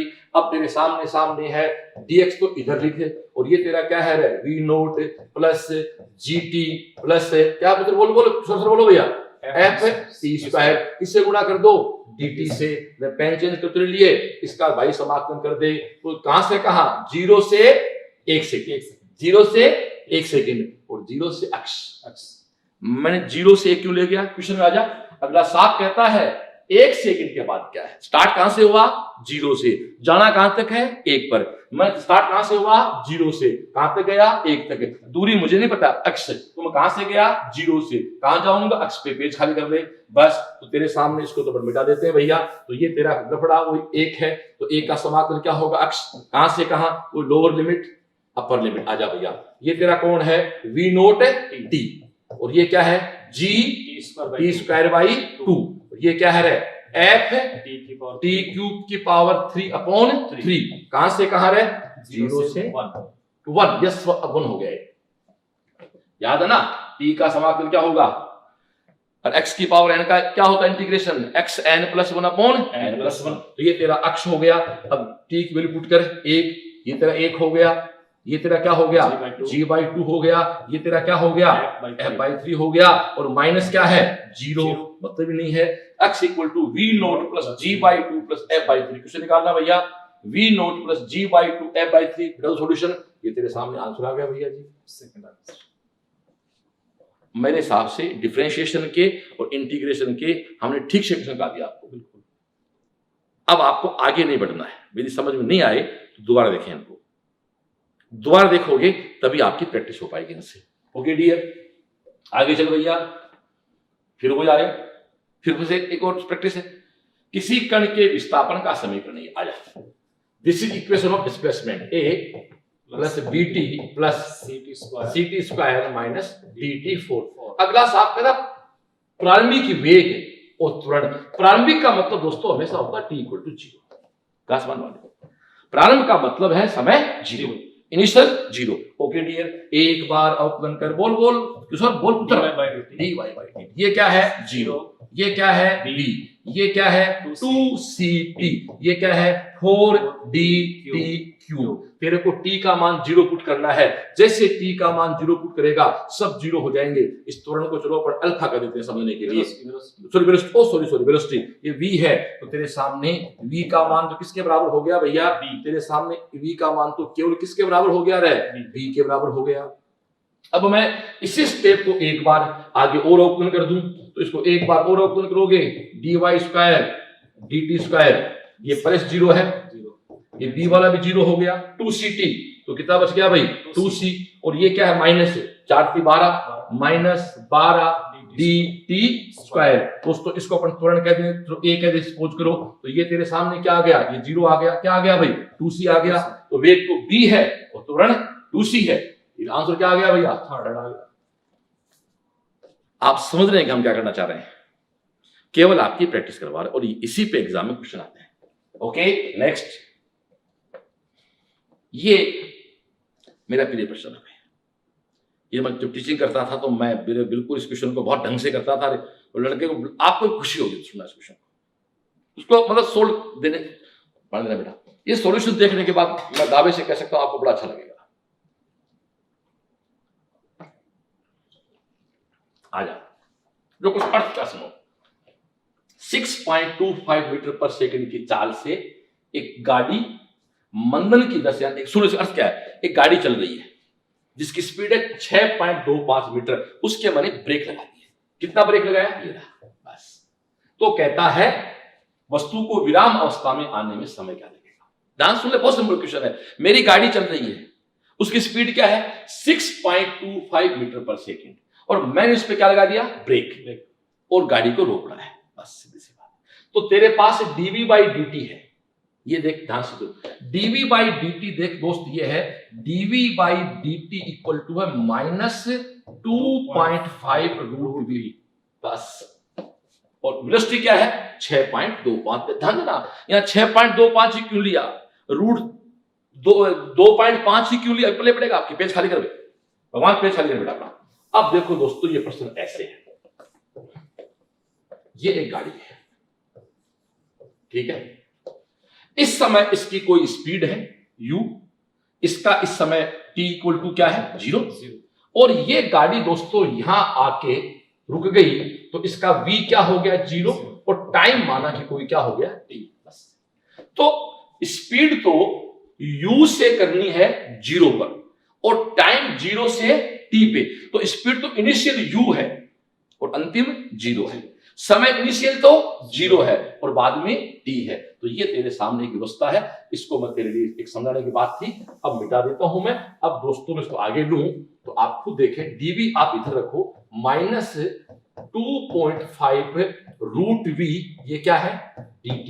लेकिन v को इधर लाना पड़ेगा क्योंकि t के साथ तो v काम ही क्या भैया। तो दोस्तों ये आपका dv माइनस को भूल जाओ, 2.5 root v equal to -dt।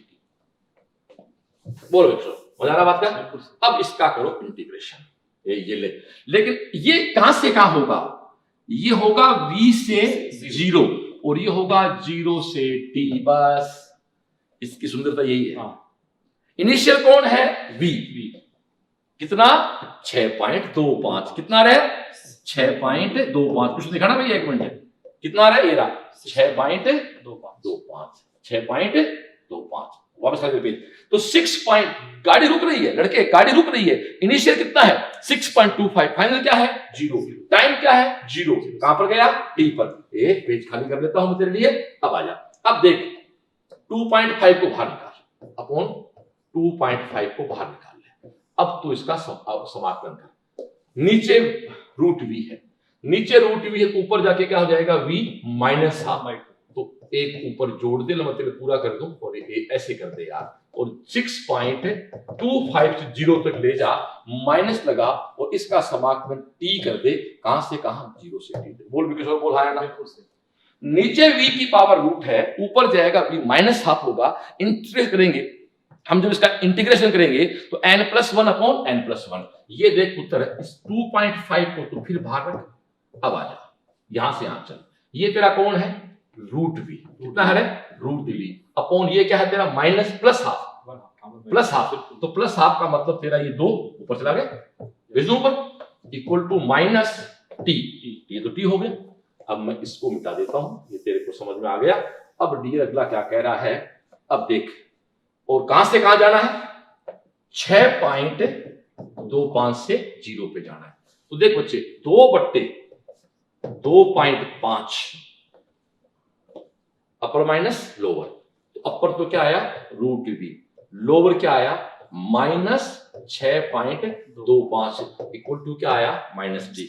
मैंने तेरे को अभी बताया था, एक कहानी बताई थी तेरे को मैंने, ये 6.25 क्यों आया, इसका रूट 2.5 है। ये ले पड़ी बस, इसका रूट क्या होता माइनस 2.5, ये minus T, minus minus cancel out, 2.5 cancel out, तो दोस्तों टी का मान आ गया 2 सेकेंड। दोस्तों एक बहुत ही प्यारा क्वेश्चन हो गया आपका, क्वेश्चन का है बेटा, टी का मान आपके सामने सामने दोस्तों आ गया, t equal to 2 second. Question मिटा देता हूं, टी इक्वल 2 सेकेंड। इससे अच्छा क्वेश्चन इस टॉपिक में नहीं हो सकता जी, गारंटी अपनी, ठीक है।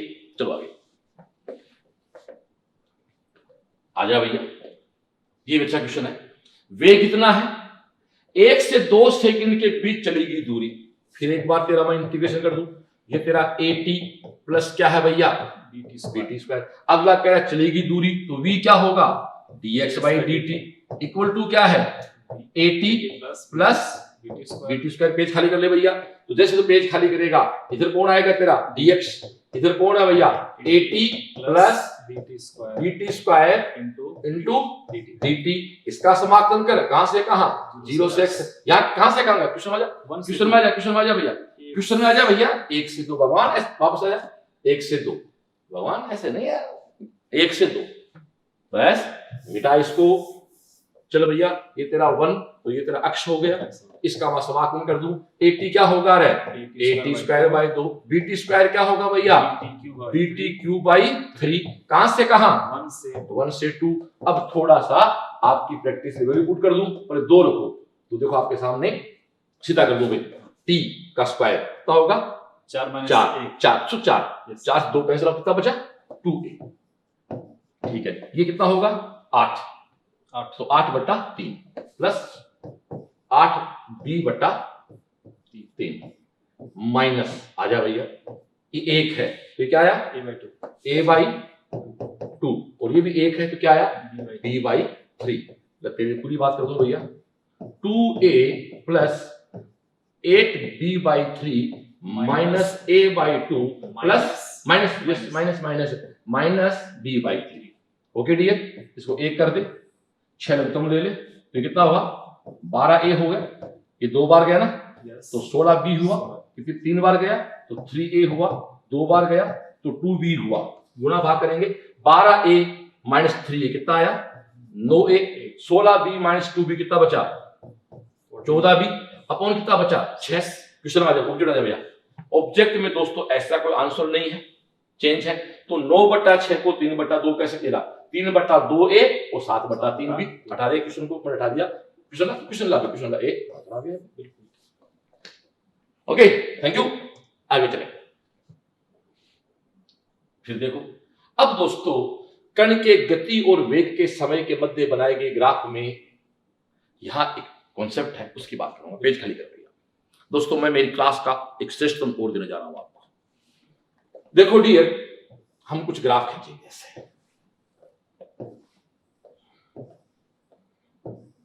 इधर सब जगह टी टी है, कहने की बात ही नहीं है।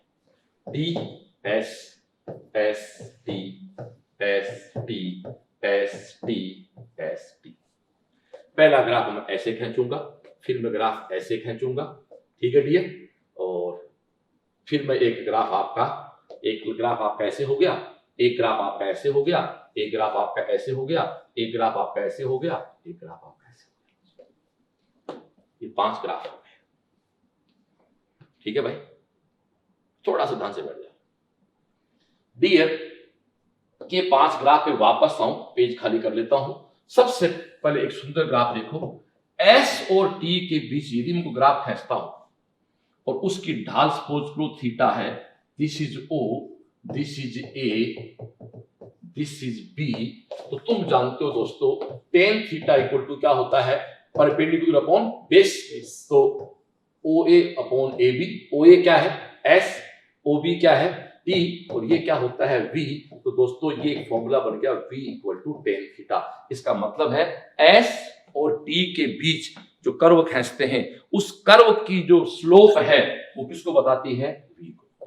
और अगली चीज तो खुद कह रहा है v equal to S by T, तो s इक्वल टू होता है v मल्टीप्लाई टी। शायद पार्टिकल का इससे अच्छा कोई लॉजिक नहीं हो सकता। तेरे पास याद आ रही होंगी, पढ़ा था उस समय दोस्तों। s और s इक्वल टू v गुना टी, और v इक्वल टू क्या है s by T. Okay dear, तो अभी आपको एक ही बात पकड़नी यहां पर कि s और t के बीच जो कर्व खींचते हैं उसकी जो स्लोप है वो किसको बताती है, वेलोसिटी को बताती है। तो अब आपको मैं मेरे उन 5 ग्राफ पे एक एक पे लेके आता हूं दोस्तों। ये t है, ये s है, ये तेरे सामने, तो इसकी स्लोप क्या है 0। इसका वेलोसिटी क्या है 0 है। ये आपका t है, ये आपका s है, इसकी स्लोप क्या है फिक्स है, तो इसकी वेलोसिटी क्या है फिक्स है। तीसरा पॉइंट आपको दे दूं, ये t है, ये s है, ये माना s कुछ वेरी कर रही है, तो अलग अलग पॉइंट पे स्लोप अलग अलग है अलग अलग पॉइंट्स अलग अलग है, तो इसकी स्पीड क्या होगी परिवर्तनशील। लेकिन एक बहुत प्यारा क्वेश्चन है, ये t है, ये s है, देख इधर आया, यहां कुछ स्लोप है, यहां कुछ स्लोप है, यहां कुछ स्लोप है। देखो दोस्तों स्लोप धीरे धीरे बढ़ रही है, स्लोप बढ़ रही है, इसका मतलब वेग बढ़ रहा है, वेग बढ़ रहा है, इसका मतलब वस्तु त्वरित हो रही है। ये एक वस्तु एक्सीलरेट हो रही है, इस वस्तु का समय के साथ वेग बढ़ रहा है। और मेरी क्लास का एक सुंदर सा दूसरा पॉइंट, और मैं ऐसे ग्राफ खींच दूं तो देखो जैसे जैसे तुम आगे जाओगे इसकी स्लोप घट रही है, किशोर बाबू वेलोसिटी घट रही है, यानी मंदन है। ये कांस्टेंट, एक गाड़ी रुकी हुई है, इसका वेग 0 है, इसका वेग कांस्टेंट है, इसका वेग वेरिएबल है। ये समय के साथ वेग बढ़ रहा है, ये समय का वेग घट रहा है, ये समय के साथ त्वरित हो रही है, एक्सीलरेट हो रही है, ये समय के साथ मंदित हो रही है, रिटार्ड हो रही है। बोलो हाँ या ना। ये एक प्रश्न कंप्लीट हो गया। अब अगले पॉइंट इसमें एक बहुत शानदार क्वेश्चन है। हाँ, ये जो ग्राफ मैंने बनाया बाकी तो सब अपने हो गए, ठीक है। इस ग्राफ में यदि मैं एक ग्राफ थोड़ा ऐड कर दूं यहाँ से, हाँ ये ग्राफ ऐड कर रहा हूं, ठीक है, इसको हमने करा 1, हाँ ये करा हमने 2। अब इसमें डिफरेंस क्या है, ठीक है, ये है यहाँ पर इसमें t0 पे इसकी वेलोसिटी नॉन जीरो है, स्लोप नॉन जीरो है, सही है, और इसका स्लोप 0 है, सही है। ये स्टार्ट फ्रॉम रेस्ट, और ये स्टार्ट वेलोसिटी, यानी वेलोसिटी, ये इसमें थोड़ा डिफरेंस। Thank you. इसके बाद अगला पॉइंट पे आऊं। अगला फिर एक ऐसा ग्राफ हम खींचते हैं v और t के बीच, तो पहले कौन होता है s होता है, तो s और t पे खींचा। अब हम दोस्तों v और t पे ग्राफ खींचे, तो वही बात, वही आपका थीटा, वही कहानी, वो आपका o, वो आपका a, ये आपका b, ये दोस्तों आपका वो tan थीटा, वो tan थीटा इक्वल टू आप जानते हो ab बटा ob। व्हाट इज ab, वो आपका v है, ये आपका t है, ये आपका tan थीटा है, ये आपका a होता है। तो दोस्तों a इक्वल टू क्या आ गया है v बाई t। बोला है ना, यस। तो वेलोसिटी और टाइम के बीच जो कर्व खींचते हैं उसकी स्लोप किसको बताती है, त्वरण को। तो दोस्तों अब इस ग्राफ पे आता हूं मैं, आगे देखो आ जाओ। तो एक कर्व तो ये है, एक कर्व ये है, और एक कर्व ये है, तीन की बात कर रहे हैं यहां। तो दो किसके बीच है, v और t के बीच। किसके बीच भाई, v और t के बीच। किसके बीच, v और t के बीच। दोस्तों यहां स्लोप है 0, इसका त्वरण क्या है 0। ये एक कांस्टेंट वेलोसिटी से गाड़ी चल रही है, इसकी स्लोप क्या है निश्चित पॉजिटिव है, इसकी स्लोप क्या है नेगेटिव। ये नियत त्वरण से चल रही है, ये नियत मंदन से। There are constant acceleration, there are constant retardation. अब दोस्तों एक बहुत सुंदर चीज और मैं कहना चाहता हूं, जैसे मैं कोई V और T के बीच कर्व खींच दूं तो उसके द्वारा जो कवर्ड एरिया है मेरी क्लास की सबसे सुंदर चीज है V equal to S by T होता है और S equal to V multiply T होता है। आज के क्लास का श्रेष्ठतम बोल रहा हूं, V और T के बीच जो कर्व खींचा जाता है उस कर्व का जो कवर्ड एरिया है वो दोस्तों हमेशा किसको बताता है? डिस्टेंस। अब एक बात सुन लेना, सारा कुछ लाइन के ऊपर है तो उसको ऊपर कह देंगे डिस्टेंस कहो चाहे डिस्प्लेसमेंट कहो, पर कुछ एरिया लाइन के ऊपर है कुछ लाइन नीचे है, तो यदि आपको दूरी निकालनी है तो सारे एरिया को जोड़ सकते हो, बट आपको विस्थापन निकालना है तो लाइन के ऊपर का एरिया माइनस लाइन के नीचे के, क्योंकि विस्थापन एक सदिश राशि। तो ये आपके सामने एक नई बात आ गई। अब आप क्वेश्चन में आ जाओ। तो कण की गति के वेग और समय के मध्य ग्राफ है, तो खुद कह रहा है ये तेरा वेग है, ये तेरा समय है, इसके द्वारा घेरा गया क्षेत्रफल। अभी बता दिया भैया तय की गई दूरी। आगे कण की गति के वेग और समय के बीच जो कर्व है, तो अभी बता दिया आपको सारी कहानी। V और T के बीच जो कर्व कवर करते हैं वो उसके द्वारा डिस्टेंस भी हो भाई, वो डिस्टेंस भी हो सकता है और डिस्प्लेस भी हो सकता है, वो डिपेंड करता है क्या डायग्राम इस प्रकार का। आगे चलो भैया 21 में आ जा, ये आ गया। ध्यान देना रहे, इसमें T इधर है, S इधर है, थोड़ा ध्यान रखना चीज इसका गलती मत देना। किसी वस्तु की स्थल रेखीय गति में ग्राफ दिखाया गया है, तो दोस्तों कोई बात नहीं, अपन इसको फील कर लेंगे कि S और T ऐसे है। पहला प्रश्न है, वस्तु बिंदु O से A तक नियत रूप से बढ़ते हुए वेग में गति करती है। O से A ना O से A तो स्लोप 0 कांस्टेंट है भैया, O से A की स्लोप तो क्या है? कांस्टेंट। तो ध्यान दे क्लास, O से A देखना स्लोप से इधर से क्या फर्क पड़ता है? O से A स्लोप कांस्टेंट है, तो O से A वेलोसिटी में कोई चेंज नहीं होगा, तो हमारी पहली बात क्या होगी? गलत होगी। दूसरा है, वस्तु का वेग एक समान रूप से बढ़ता ना ना ना ना, या कुछ और स्लोप है, या कुछ और स्लोप है, या कुछ और स्लोप है, या कुछ और स्लोप है, इसलिए गलत हो गया। और वस्तु की औसत वेग शून्य है, ये बात सही है कि दोस्तों यहां से चली तो वापस ये आ गई। देखो ए देखना यार, S 0 पे थी, वापस लौट के बुद्धू घर को आ गया। दोस्तों डिस्प्लेसमेंट 0 है, इसलिए वस्तु का वस्तु का औसत वेग क्या हो गया? शून्य। चौथा और पढ़ ले क्या कहता है? दर्शाया गया ग्राफ संभव नहीं है। संभव क्यों नहीं है भैया? संभव बिल्कुल है, कहने बात ही नहीं है। तो ये आपके सामने आंसर हो गया। मैंने आपको कंप्लीट ग्राफ पढ़ा दिए पहले, तो इसलिए बेसिक चीज आप पढ़ लेते हो ना, तो बार बार उन चीजों को फिर पढ़ना नहीं पड़ता आदमी को। बेटा भैया अगला क्वेश्चन निकाल पुत्र। फिर वो मेरा क्वेश्चन आ गया, किस किस के बीच है? देख, त्वरण और टाइम के बीच है। आजा, तो खुद कहता है A इक्वल टू क्या होता है? V by T. तो V इक्वल टू क्या हो जाएगा?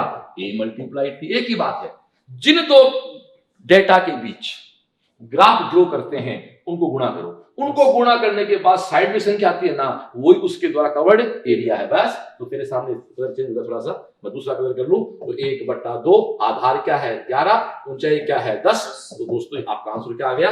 55। आपका आंसर आ गया 55 मीटर पर सेकंड। ये बहुत क्वेश्चन, एक ही लॉजिक पे बात चल रही है। ग्राफ पढ़ा दिया पूरा, बाइट नहीं पढ़ा, एक बार रिवाइंड करके रिवर्स करके देख लीजिए वीडियो को। दो आंकड़े जो हैं, दो डेटा, उनका गुणक करो, A से T गुणा करो, अपने आप किसके बराबर हो रहा है? V के बराबर। तो उनका जो मल्टीप्लाई है वही उस तीसरे आंकड़े के बराबर है या उसके द्वारा कवर्ड एरिया के बराबर है।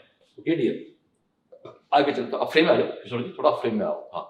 हाँ बेटू, ये बहुत बड़ा क्वेश्चन है।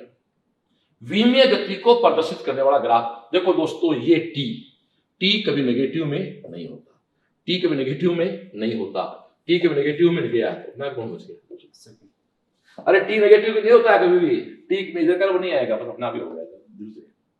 समय रिपीट नहीं होता और समय नेगेटिव नहीं होता, और एक समय पे कभी किसी वस्तु के दो वेग नहीं हो सकते, और एक समय पे दो वेग नहीं हो सकते, समय रिपीट नहीं हो सकता और समय कभी नेगेटिव नहीं हो सकता, इसलिए कट गया। आगे चल, इसको देख ले, इसमें देख, ये क्या कह रहा है? एक समय दो पोजीशन नहीं हो सकती, टाइम नेगेटिव नहीं हो सकता, और ये टाइम नेगेटिव नहीं हो सकता। तो अपना भी कौन बच गया भैया? फर्स्ट बच गया। तीसरी बात, और फर्स्ट भी नहीं, ये भी गलत है, ये भी गलत है, ये भी गलत है, क्योंकि टोटल डिस्टेंस हमेशा बढ़ती है, डिस्टेंस कभी घटती नहीं। डिस्प्लेसमेंट घट बढ़ सकता है, डिस्टेंस कभी बढ़ती नहीं है, इसलिए चारों ही गलत है इसके। अरे तो ये ध्यान नहीं, ये क्यों नहीं हुआ? क्योंकि डिस्टेंस कभी नेगेटिव नहीं होती। हाँ, डिस्प्लेसमेंट आगे पीछे हो सकता है। डिस्टेंस का मतलब दूरी, तो हमेशा समय और दूरी तो बढ़ते रहते हैं भाई। तू चल रहा है, मेरी बात तो चल रहा है, तो तेरे द्वारा तय की दूरी तो बढ़नी है, वो समय एक साथ घटित हो जाएगी। आगे चलो भैया, फिर हमारा लाडला प्रश्न आ गया। देखो डियर, एक कण के लिए वेग समय, ये वेलोसिटी टाइम है और त्वरण समय ग्राफ है। तब कण की स्थिति देखो डियर, सुनो सुनो सुनो, ये एक्सीलरेशन और टाइम है, इसका मतलब इस बॉडी का क्या है, एक्सीलरेशन क्या है, कांस्टेंट। और यहां ध्यान दे क्लास, ये इसकी स्लोप है, लेकिन दोस्तों टाइम 0 पर नहीं है। तो देखो इसका सिंपल सा कॉन्सेप्ट है, इसका ग्राफ होगा ये वाला, पोजीशन और टाइम के बीच का जो कर्व है। देखो डियर, क्योंकि स्टार्ट कहां से हुआ, थोड़ा 0 से नहीं हुआ भाई, थोड़ा सा ये ऊपर से स्टार्ट हुआ है, इसलिए आपका दोस्तों कर्व हो जाएगा इसका ये।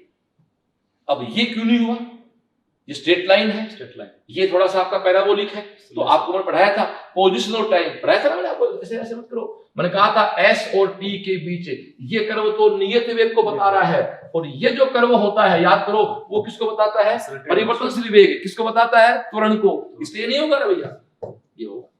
ये क्यों नहीं हुआ, तो स्टार्ट कहां से हो रहा है, सुनेंगे।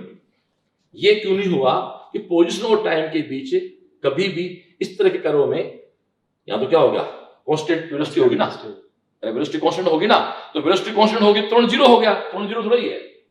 ये क्यों नहीं हुआ, क्योंकि यहां मीन पोजीशन स्टार्ट हुआ, ओरिजिन स्टार्ट हुआ, तो आपका आंसर हो गया सेकंड।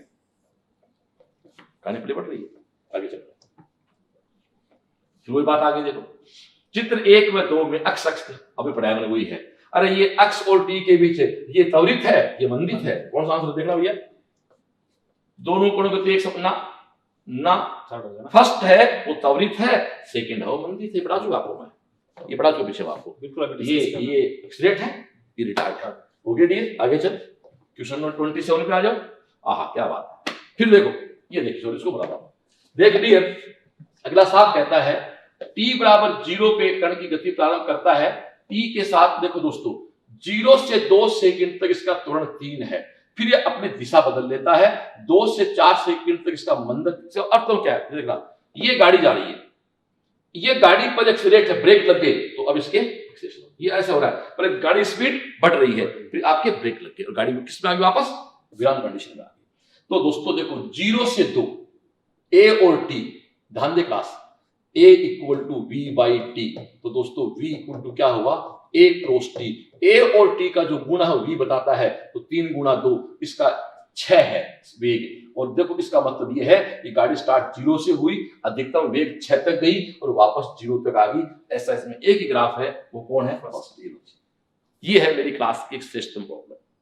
ध्यान सुनो, A और T के बीच कर्व खींचा, पहले 2 सेकंड में गाड़ी क्या हो रही है, त्वरित, फिर ब्रेक लग गए, मंदित, बट उसमें वेग क्या है, v equal to A multiply T, 3 गुणा 2 कितना हुआ, 6। तो गाड़ी कहां से कहां जाएगी, 0 से 6, 0 से फिर वापस कहां पे, 0 से 0, 6 से 0, ये पहले 2 सेकंड, ये अगले 2 सेकंड।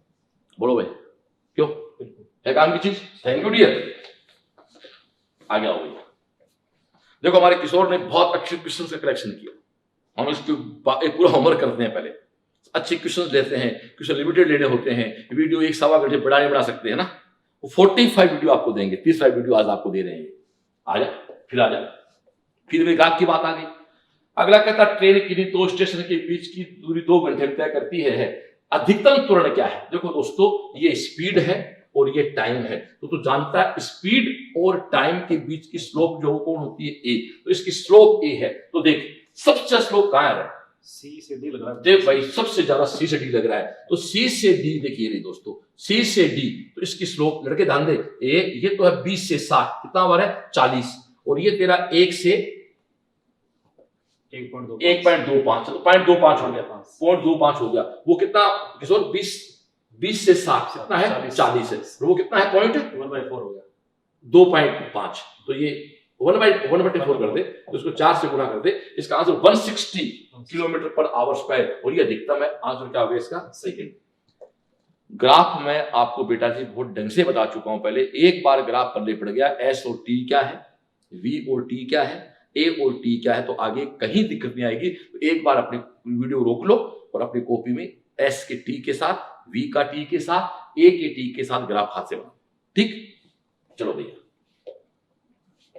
फिर आ गया, फिर त्वरण और समय का ग्राफ, तो ए और टी का ग्राफ किसके बराबर है, तो भूल गया क्या, ए इक्वल टू क्या होता है, v बाई टी, तो v इक्वल टू क्या हो गया, वो तेरा a मल्टीप्लाई t, तो दोस्त आ गया तय कितना, दूरी ना, बल ना, वेग ना, सॉरी वेग में परिवर्तन, एक ही बात है, इसको अपन ऐसे बोलते हैं a equal to dv by dt, this is dv multiply dt, तो खैर भाषा बदल जाती है, तो वेग में परिवर्तन। ठीक है डियर, आगे चलो। ये देख, किसी गेंद को ऊर्ध्वाधर ऊपर की ओर फेंकते हैं, देख दिया, ये ध्यान देना, ये चाल और टाइम का अलग ग्राफ होता है, वेलोसिटी और टाइम, देखो स्पीड और टाइम का अलग ग्राफ आएगा, वेलोसिटी और टाइम का अलग ग्राफ आएगा, तो आपका ग्राफ दोस्तों कौन सा हो गया इसका, थर्ड। लेकिन यही ग्राफ यदि होता वेलोसिटी के साथ है, तो एक बार पेज को खाली करने में देखो ध्यान दे क्लास,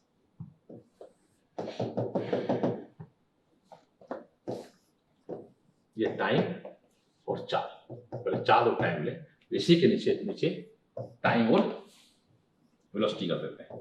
ठीक है, आ जा, एक गेंद ऊपर फेंकी, वापस आ जाए, यहां वेग क्या है, मैक्सिमम, घटते घटते क्या हो गया, जीरो, वेग क्या है, मैक्सिमम, घटते घटते क्या हो गया, जीरो, फिर गिनना स्टार्ट, तो वेग क्या है, जीरो, अधिकतम क्या हो गया ये, और ये तो जानता जिस वेग से आती है उसी से वापस जाती है, क्योंकि फ्रिक्शन नहीं है। अब इधर देखो, यदि मैं इसको लूं वेलोसिटी के साथ, तो डियर यहां इसकी वेलोसिटी है ये कितनी, अधिकतम, यहां पर क्या होगी, जीरो, मैं कलर पेन का कलर चेंज कर लूं तो ये होगी जीरो।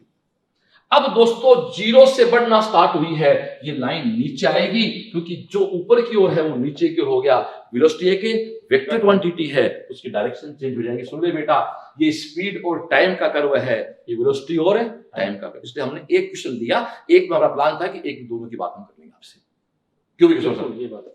चलो आजा, आगे चल बेटा, 30 हो गया, 31, आहा क्या बात, मस्त वाला क्वेश्चन। देखो दोस्तों, ए और टी के बीच कर्व है, इसका मतलब क्या है, पहले ए और टी है, ये भी वी है, फिर गाड़ी रुक गई और ये भी तेरा क्या है, वी है। अब आ जाओ, ए इक्वल टू क्या होता है, वी बाई टी, तो वी इक्वल टू क्या होगा, ए गुना टी, तो ए और टी का जो एरिया है वो किसको बताएगा, वी को। अब तू खुद देख, इसका देख दोस्त, सीधा बात थर्ड ऑब्जेक्ट पे, तो स्टार्ट हुआ यहां से, ये तेरा टी है, ये तेरा वी है, पहले नियत त्वरण है, तो तेरे सामने क्या है, नियत त्वरण है, फिर त्वरण जीरो हो गया तो वेग क्या हो गया, नियत। इसमें वैल्यू को देख के देखनी पड़ेगी। देख यहां क्या है, पहले कांस्टेंट एक्सेलरेशन है, तो तू जानता है वी और टी की स्लोप किसको बताती है, एक्सेलरेशन को, ये कांस्टेंट। यहां ए क्या है, जीरो, वेलोसिटी क्या हो गई, कांस्टेंट, फिर गाड़ी का स्पीड बढ़ गई, ये तेरे सामने आ गया, याद रखो, ये नहीं हुआ तो माइनस थोड़ा हुआ है। हाँ, ये लाइन नीचे होती, आंसर होता ना भैया, शायद वो नहीं, कुछ और आंसर होता, वो तो नहीं होता, सॉरी वो तो नहीं होता, तो ये आपका आंसर हो गया। Thank you. हाँ तो कुशल भाई 32 पे आते हैं। एक टेनिस की गेंद किसी ऊंचाई से गिराते हैं, तो पहले बात सुनो, ऊंचाई से गिर रही है ना, तो कुछ बदल सकता है, तुरंत तो चेंज नहीं हो सकता, तो गए, क्योंकि जी तो फिक्स है। बाकी दोस्त ऊपर से गिरेगी, फिर वापस ऊपर जाएगी, तो डायरेक्शन बदलेगी, तो विस्थापन बदल जाएगा, वेलोसिटी बदल जाएगी, क्योंकि डायरेक्शन बदलते ही वेक्टर क्वांटिटी बदल जाती है। बट यार जी क्यों नहीं चेंज हो रहा है, त्वरण क्यों नहीं चेंज हो रहा है, एक्सेलरेशन क्यों नहीं चेंज हो रहा है, क्योंकि जी में काम कर रही है, और जी तो हमेशा किधर है, नीचे की ओर, जाते समय भी नीचे है और जाते समय भी नीचे है। ओके ठीक, थैंक यू। आगे चलिए, the effective acceleration of a body when throne upward with acceleration A will be, एक समान त्वरण ए से ऊर्ध्वाधर ऊपर फेंकी गई वस्तु का प्रभावी त्वरण क्या है, जरा मैं आप बताएं किस क्वेश्चन को, आपका क्वेश्चन है, आप बताएं इस क्वेश्चन को। भी अपन वस्तु को ए से ऊपर फेंक रहे हैं और इसका जी हो गया नीचे, क्यों, अब ए जब तक बड़ा नहीं हो तब तक तो बॉडी ऊपर नहीं जा पाएगी, इसका मतलब ए यहाँ पर जी से बड़ा है, बिल्कुल सही है, ए के जी से बड़ा, जी लिखा था, जी इसका डाउनवर्ड हो गया, इसलिए इसका ए इफेक्टिव जिसको अपन कहते हैं जी इफेक्टिव, तो जी इफेक्टिव यहाँ पे बन जाएगा ए माइनस बस जी। ये हम कल डिस्कस कर, मुझे लगा किशोर इसको बेटर हो। देखो दोस्तों, वस्तु ऊपर की ओर जा रही है, जी नहीं, अब मैंने कल पूछा किशोर से, यार जी माइनस ए क्यों नहीं किया, तो नहीं है, तो उसने कहा साहब जी माइनस ए करेंगे तो बड़ा कौन हो गया जी, तो वस्तु ऊपर कैसे जाएगी, फिर तो वस्तु नीचे आ जाएगी। तो दोस्तों बॉडी ऊपर जा रही है, लेकिन एक ऊपर की ओर है, जी नीचे की ओर है, दो बोथ आर वेक्टर क्वांटिटी, तो ए माइनस जी, ऑप्शन क्या हो गया पुत्र, ए माइनस जी। ठीक है, क्वेश्चन नंबर देखो दोस्तों 34, ये 34 नंबर क्वेश्चन बहुत अच्छा क्वेश्चन है, पढ़ो देखो, एक गुब्बारा ऊपर की ओर जा रहा है, ये गुब्बारा है दोस्तों, ये ऊपर की ओर जा रहा है क्योंकि किशोर पुत्र 5 मीटर पर सेकंड से। गुब्बारे के सापेक्ष एक पत्थर को ऊपर की ओर फेंका 10 मीटर पर सेकंड के वेग से। दोस्तों पत्थर को ऊपर की ओर फेंका गुब्बारे के सापेक्ष, लेकिन जो पृथ्वी पे बंदा खड़ा ना उसके इसका वेग क्या हो गया 15 मीटर पर सेकंड। कैसे भाई, आप मान लो मैं गुब्बारे में बैठा हूं, गुब्बारे का वेग 5 है तो मेरा वेग भी 5 है, और मेरी जेब में पत्थर है उसका वेग 5 है, और उसको मैंने और 10 से फेंका गुब्बारे के सापेक्ष, तो यहां जो बंदा खड़ा है वो क्या कहता है, जैसा 5 तो तू पहले जा रहा था, 10 तुम धक्का मार दिया, तो इस आदमी के लिए 15 मीटर पर सेकंड अर्थ के सापेक्ष है, तो 15 मीटर पर सेकंड के वेग से ऊपर जा रहा है, तो 2 सेकंड पश्चात पृथ्वी के सापेक्ष इसका वेग क्या होगा, 2 सेकंड बाद आगे अर्थ के सापेक्ष वेग क्या होगा दोस्तों, इसका v equal to u minus gt। Minus क्यों आया, क्योंकि बॉडी किधर जा रही है ऊपर की ओर। जैसे आपने छोड़ दिया गुब्बारे से, ये क्या होगी फ्री बॉडी, किस में गति गिर रही है जी में, तो v क्या है निकालना है, u कितना है 15 है, g कितना है 10 है, t कितना है 2 है, दोस्तों इस v का मान आ गया -5 मीटर पर सेकंड। दोस्तों इसका अर्थ ये है कि ये कण आपका जो है, ये पार्टिकल दोस्तों ऐसे भी ऊपर जाके वापस गिरना स्टार्ट हो गया, तो माइनस का मतलब पत्थर नीचे आना स्टार्ट हो गया, अर्थ के सापेक्ष बात कर रहा है, अर्थ के तो पत्थर उसकी ओर ही आ रहा है। दोस्तों देखो गुब्बारे के सापेक्ष कुछ था ना, तब तो इसका वेग है -5 मीटर पर सेकंड, ध्यान चाहूंगा क्लास में बोला है ना, और अर्थ के सापेक्ष +5 कहेंगे तो माइनस का चक्कर नहीं पड़ेगा, तो आंसर क्या आ गया 5 मीटर पर सेकंड। ध्यान दे क्लास, ऐसे इसका मतलब पत्थर ऊपर क्यों फेंका, ऐसे गिर के ये नीचे आ गया। अब आपको साहब ये नीचे गिर रहा है कि नहीं गिर रहा है, इसका मैं कैसे पता लगा, मैं इसका पता कर दूं दोस्त, इसका ऐसे पता लगाएंगे v equal to u minus gt, अंतिम बिंदु जो है वहां v क्या होगा 0, u क्या बोलना 15 माइनस जी क्या है 10, ये तेरा टी दोस्त, टी बराबर 15/10, 15/10 का मतलब 1.5 सेकंड, ये 1.5 सेकंड बाद यहां पहुंच जाएगा। हकीकत ये है ये 1.5 सेकंड बाद ऊपर पहुंच जाएगा।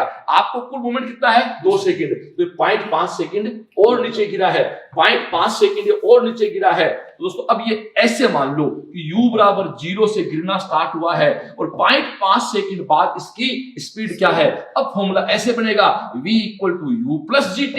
बहुत तेरी बात है, u 0 है, g का मान 10 है, t का मान 0.5 है। देखिए तेरे सामने प्लस आ गया यार, ये क्यों हो गया, कैसे टेक करने का फर्क पड़ता चीज पे यार। Okay thank you. नेक्स्ट आजा भैया, फिर आगे स्वतंत्र रूप से गिरती वस्तु अंतिम सेकंड में तय की दूरी, याद सुन ले रहे, पहले में 1, दूसरे में 3, फिर 5, फिर 7। अगला कहता है अंतिम सेकंड में तय की दूरी का मान प्रथम सेकंड में तय की दूरी के मान के बराबर हो तो गति में लगा समय क्या है। अंतिम सेकंड में तय की दूरी का मान प्रथम 3 सेकंड में तय की दूरी में स्वतंत्र, पहला 5 मीटर, फिर 20 मीटर, फिर 45 मीटर, फिर 80 मीटर, फिर 125 मीटर। देख भाई स्पष्ट सुन ले, प्रथम 3 सेकंड में तय की दूरी कितनी है रे 45 से, और अंतिम सेकंड दूरी भी कितनी है 45 से, तो खेल कितने सेकंड का हो गया 5 सेकंड का। इसकी कोई कैलकुलेशन नहीं है, केवल कॉन्सेप्ट है, याद रख ले 5, 20, 45, 80, 125 या 5, 15, 25, 35, 45, 1, 3, 5, 7। सीधी सी बात, आगे चलो। निर्वात में मुक्त रूप से गिरती वस्तु क्या दर्शाती है भाई, बताओ उसके जोर से। एक समान वो क्यों कोई बॉडी गिर रही है तो एक यूनिफॉर्म एक्सेलेरेशन है उसका। अच्छा थोड़ी क्वेश्चन था, ले लिया इसको लोगों ने। आगे चल, विराम अवस्था से गिरने वाली वस्तु का h ऊंचाई से गिरने पे वेग v हो जाता है, तो कितनी ऊंचाई गिरने के पश्चात उसका वेग, ये सिंपल क्वेश्चन, एक सिंपल क्वेश्चन। देखो जी, विराम अवस्था से गिर रही है वस्तु, h ऊंचाई से गिरने के बाद यहां इसका वेग क्या हो गया v। अब वो कहता कितनी ऊंचाई से गिरने के बाद इसका वेग क्या हो जाए 2v।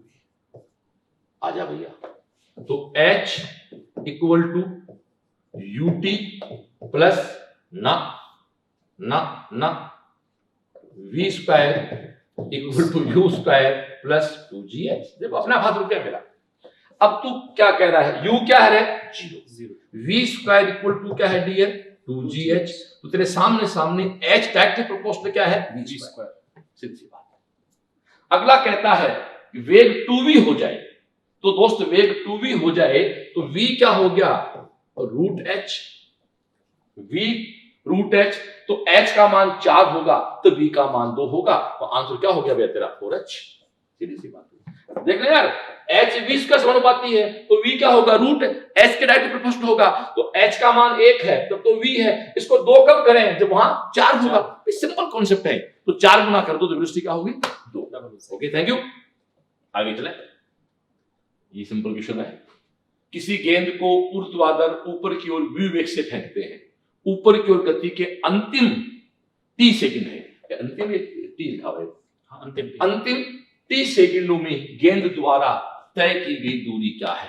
देखो दोस्तों कहता है if A ball is thrown vertically upward with speed u, the distance covered during the last t second of its asset inch. अंतिम सेकंड के द्वारा अंतिम सेकंड में क्या होगी, तो जरा बताओ किशोर किस तरह से करेंगे इस क्वेश्चन को अपन। इसको बेसिक करना चाहिए अपने। आ जाओ, ये अपन जानते हैं कि जो मोशन अंडर ग्रेविटी में अपवर्ड मोशन और डाउनवर्ड बिल्कुल सिमिलर होती हैं, दोनों होती हैं।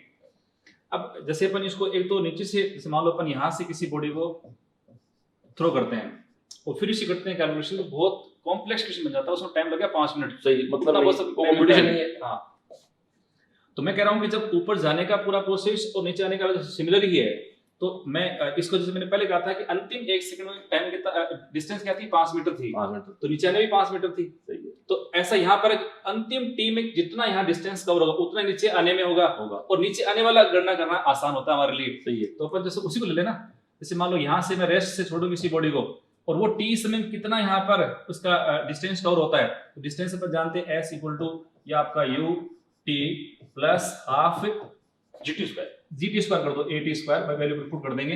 हमारे पास यू तो है 0, इसको तो आप कर दो खत्म, और ये आपका हो गया जी हाफ जीटी स्क्वायर।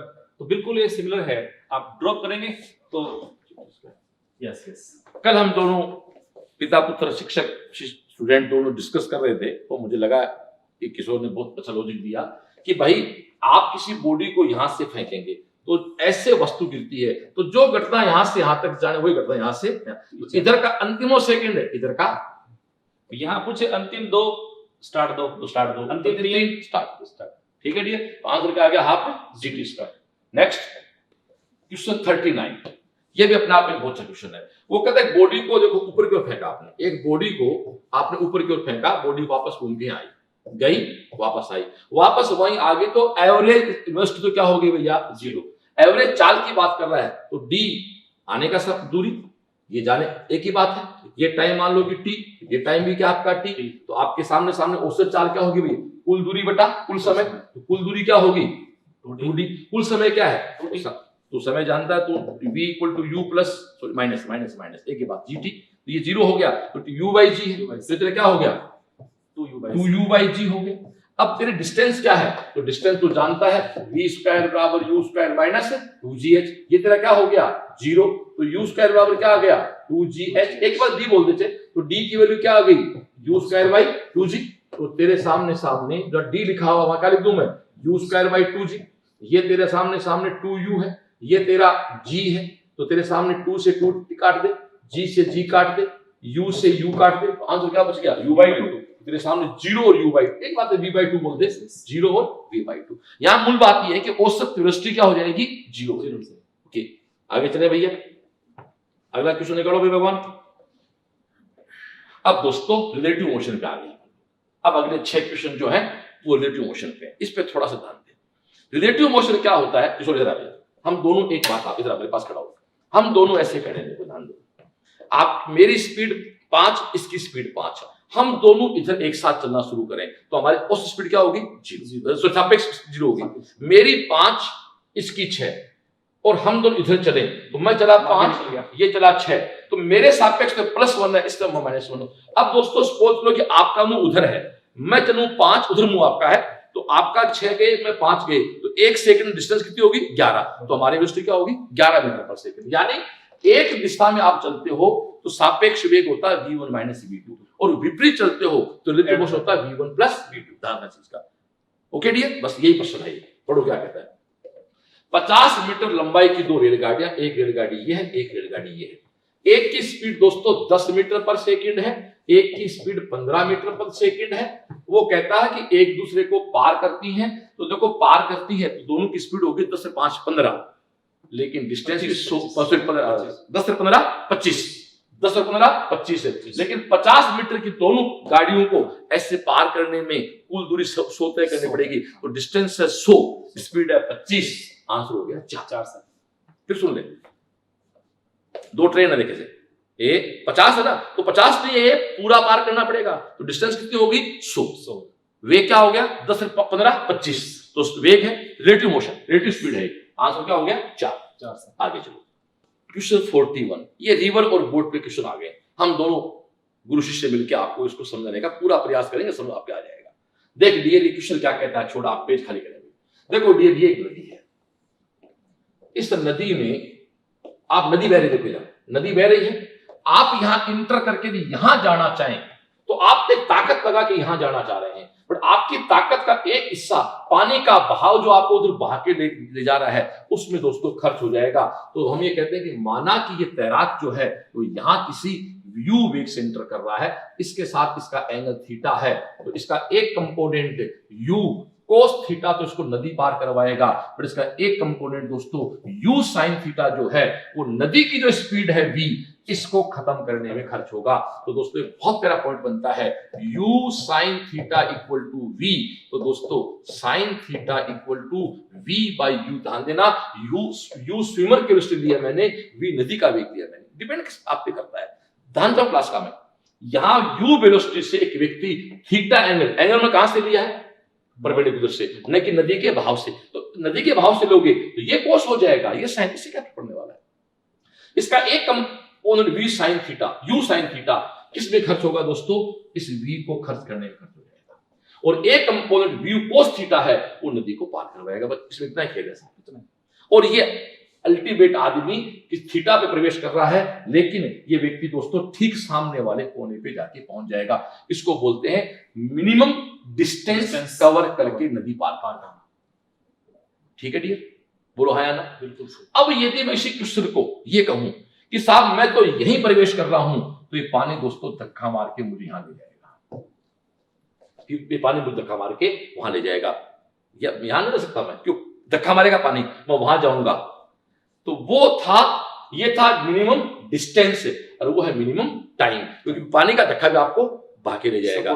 तो दोस्तों ये मिनिमम डिस्टेंस और मिनिमम टाइम के दो अच्छे खासे आप क्वेश्चन बन जाते हैं। बड़ा सिंपल फॉर्मूला है u sin theta equal to v, और ये दोस्तों कौन है आपका u cos थीटा है, डिस्टेंस कितनी है ये d, तो यहाँ जो टाइम लगता है आप जानते हो, वेग बराबर दूरी बटा समय, समय बराबर दूरी बटा वेग, तो this is d upon u cos theta, this is t not t, ये क्या है, ये समय है किसके लिए, मिनिमम डिस्टेंस का, ये समय किसका है होगा, किसका है सर, मिनिमम डिस्टेंस का है, न्यूनतम बात का, हाँ एक बार न्यूनतम बोल दो।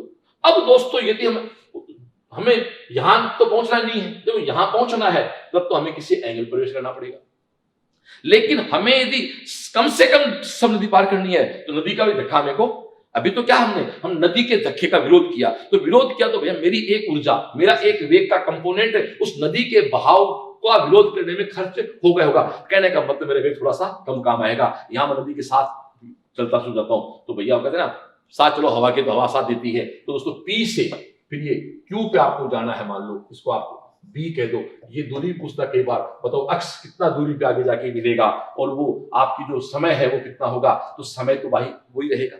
तो ये एक नया कॉन्सेप्ट है दोस्तों, इस तरह की प्रॉब्लम यहाँ इसमें बन जाती हैं। इस स्पीड को अपन दोस्तों कुछ कह दें तो आप जानते हो ये नदी का वेग है, ये व्यक्ति का वेग है, तो दोस्तों आप अच्छी तरह जानते हैं लंब का स्क्वायर आधार का स्क्वायर इक्वल टू कर्ण का स्क्वायर, इस तरह क्वेश्चन बन जाते हैं इसमें। अब हम क्वेश्चन पे आते हैं भैया, आ जाओ, चलो भैया, नदी पश्चिम से पूर्व की ओर 5 मीटर प्रति मिनट की चाल से बह रही है, स्थिर व्यक्ति स्थिर जल में 10 मिनट प्रति मिनट के वेग से तैर सकता है, तो न्यूनतम पथ से नदी को पार करने में उसे कैसे तैरना होगा। देखो थोड़ा सा मेरा बहुत इजी अपनी बात कर रहा हूं मैं, ये आपके सामने वो डिस्टेंस है और ए मैं कहता हूं, वो कहता न्यूनतम पथ से नदी को पार करने में उसे तैरना होगा धारा की दिशा के साथ, तो ये एंगल मान लो कि आपका थीटा है डियर, ठीक है डियर। तो आप खुद कह रहे हैं कि नदी किधर बह रही है, पश्चिम से पूर्व, ये नॉर्थ, ये साउथ, ये ईस्ट, ये वेस्ट, तो नदी आपकी पश्चिम से पूर्व बह रही है, कोई दिक्कत ही नहीं है। 5 मिनट प्रति मिनट से बह रही है। व्यक्ति 10 मिनट प्रति मिनट के वेग से इसमें तैर रहा है, तो ये व्यक्ति का वेग क्या है 10। ओके डियर, तो तेरे सामने सामने ये क्या बना 10 multiply sine theta equal to क्या है 5। ये ले भैया, तो साइन थीटा इक्वल टू 1/2 और साइन थीटा 30, तो 30 डिग्री धारा की दिशा में तेरे सामने आ गया। एक मिनट, यहाँ गलती हो गया, 30 डिग्री नहीं, ये एंगल कितना है भाई 30 डिग्री, 30 डिग्री है ना। अब वो कहते 30 डिग्री धारा की दिशा में ना, 60 डिग्री धारा की दिशा से, ये धारा की दिशा है, तो 60 डिग्री धारा की दिशा से। अगला है 120 डिग्री धारा की दिशा में, तो आंसर क्या देंगे इसका पढ़ 120 डिग्री। क्यों भाई 90 डिग्री हो रहा है, 90 प्लस 30, तो 120 डिग्री धारा की दिशा में तैरेगा, तो दोस्तों इसका आंसर आ जाएगा। इसमें डाउन स्ट्रीम, हाँ, अपस्ट्रीम और नॉर्मल स्ट्रीम, तीन स्ट्रीम होता है। नॉर्मल से होता ना तो आपका 30 हो जाता है, 30 हो जाता है। डाउन से देखो यहां से एंगल आपका 30 प्लस 90, आंसर क्या आ गया 120 डिग्री। बहुत सिंपल क्वेश्चन है। इसमें एक ही बात समझनी है कि हमारा एक कंपोनेंट जो है ना वो नदी के बहाव को खत्म करेगा, सीधी सी बात है। इसमें जैसे बॉस उस बात में बहुत इंटरेस्टिंग चीज बनती है, हाँ, कि मान लो जैसे अपन का ये वी रिवर, ठीक है, और ये आपका बन गया जो बैलेंस करने वाला कंपोनेंट, यस भाई देवे, ये कंपोनेंट मान लो बड़ा हो गया, हाँ, तो इसका जो फ्लक्स होता है प्रवाह, हाँ, वो जो बोलते हैं वो इस तरफ हो जाएगा, बिल्कुल हो जाएगा। और अगर ये वाला बड़ा हो गया छोटा वाला, लेकिन वो फिर मेडिकल में नहीं बनेगा, हाँ, वो आईटी से सिंपल अपने को सोच रहे हैं, मेडिकल में सिंपल है, सीधी सी बात है भाई, आप नदी के साथ बह रहे हो और आपकी स्पीड नदी से ज्यादा है, उल्टी है, तो नदी क्रॉस कर लोगे, सिंपल सी बात है। तो ये तो बात करना चाहते हो आप। तो ये दोस्तों इसमें ध्यान रखना है भाई, इसमें 120 डिग्री जो आंसर है, गलती मत लेना भाई। आपका 30 डिग्री आ गया, लेकिन 30 डिग्री एंगल आपको हमने साफ साफ बना के दिखा रखा भाई। 30 डिग्री एंगल जो है वो बिल्कुल आपको स्पष्ट दिखाई दे रहा है डियर, वो तो वहां से है, पर आपका आंसर वहां से नहीं आएगा।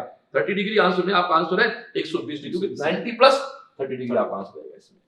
क्लियर, बिल्कुल ओके, थैंक यू। आगे चले, अब आगे आ जाओ। ये एक शानदार क्वेश्चन है, देखो इसका मैं आपको एक डायग्राम बनाता हूं, आप तो जैसे जैसे अगला कहता लिखते जाओ। एक चोर जीप में 9 मीटर पर सेकंड की चाल से सीधे भाग रहा है, ये चोर भाग रहा है किससे 9 मीटर पर सेकंड भाग रहा है। पुलिस का एक आदमी मोटरसाइकिल पे 10 मीटर पर सेकंड चाल से पीछा कर रहा है। ये कोई एक मोटरसाइकिल मान लो, इस पे बंदा बैठा है, इसकी स्पीड क्या है 10 मीटर पर सेकंड। यदि किसी क्षण उनकी दूरी 100 मीटर है, तो बताओ चोर को पकड़ने में बुद्धि मत लगा, इसमें मतलब फीस मत लगा, दिमाग सिंपल दिल लगा।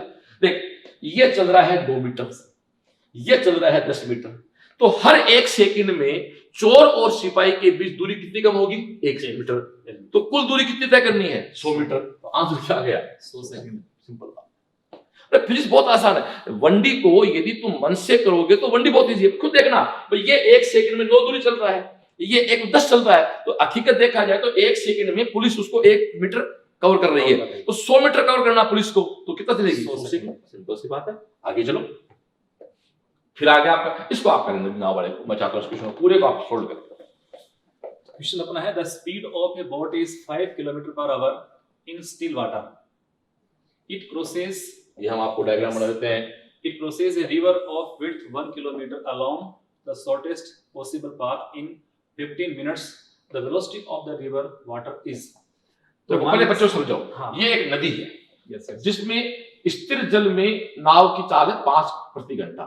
न्यूनतम दूरी के साथ, मतलब न्यूनतम दूरी का मतलब कहानी इस पे आगे किसी बात है, ये न्यूनतम डिस्टेंस है। न्यूनतम डिस्टेंस के साथ डिस्टेंस कितनी है, ये 1 किलोमीटर। 1 किलोमीटर है। इस एक चोरी को 15 मिनट में पार करता नदी के जल का वेग क्या, अब बता बच्चों। अब जैसे डिस्टेंस अपने को मिल गई, टोटल 1 किलोमीटर डिस्टेंस आपके पास है 1 किलोमीटर, और इसको क्रॉस कितने टाइम में करना है 15 मिनट्स, यानी 1/4 आवर। 1/4 आवर। अच्छा आवर क्यों बोल रहे हैं, आंसर हमारे आवर से इसलिए तो टाइम जो इसमें, और टाइम हमेशा इन प्रकार के प्रश्नों में बॉस होता है क्या है कि जो डिस्टेंस और इस दिशा में इसकी नेट स्पीड क्या है वो हमेशा होता है सर, बस ये इसका कांसेप्ट पकड़ना होता है। चलो जाओ, तो इसमें हम जैसे अब इसका स्पीड निकालेंगे, इसका वी नेट, मेन खेल इसी का ही है। तो अगर मैं इसका वी नेट है वो फाइंड करता हूं, तो वो मेरे पास कितना डिस्टेंस अपॉन टाइम, डिस्टेंस हमारे पास है 1 किलोमीटर। किलोमीटर में देखो, हाँ ये 1/1 ताकि उसी रूप में हो जाए, ऐसे कर ले, कोई दिक्कत तो ये हो गया बॉस अपने 4 kilometre per hour. Per hour. बिल्कुल डाटा सारा 3 4 5 वाले पे टिका हुआ है, सही है, इसलिए वहीं से इसको लेते हैं सही है। तो फालतू इसको लेने पड़ना है जी। अब मैन कहता था the speed of A boat is, तो उसने चलना तो न्यूनतम पाथ के लिए। अब एक मिनट मैं मेरी बात को क्लियर कर दूं कि आपको यहाँ पहुंचना है तो ये तो कॉमन, ये याद रखना पड़ेगा भैया, ये रूल है। यदि यहाँ पहुंचना तो एस एंट्री करनी पड़ेगी, वो स्पीड कितनी है तेरी 5, ये तेरी कितनी है 4। तो कॉमन सेंस की बात है कि तू इसको थीटा बना ले यार, इसको तो थीटा बना ले, क्यों, वही तो बात करना चाहता है, ये थीटा बनाएगा तो बस आगे चल। ये स्पीड हो गया आपकी, बस ये पूछिए आपको, तो स्पीड कितनी होगी भैया, 3 होगी, सिंपल क्वेश्चन होगा, आया ना। देखो एक बार सुनो, मैंने आपको इसलिए किशोर को इसमें कहा कि आप इसको डिस्कस करें।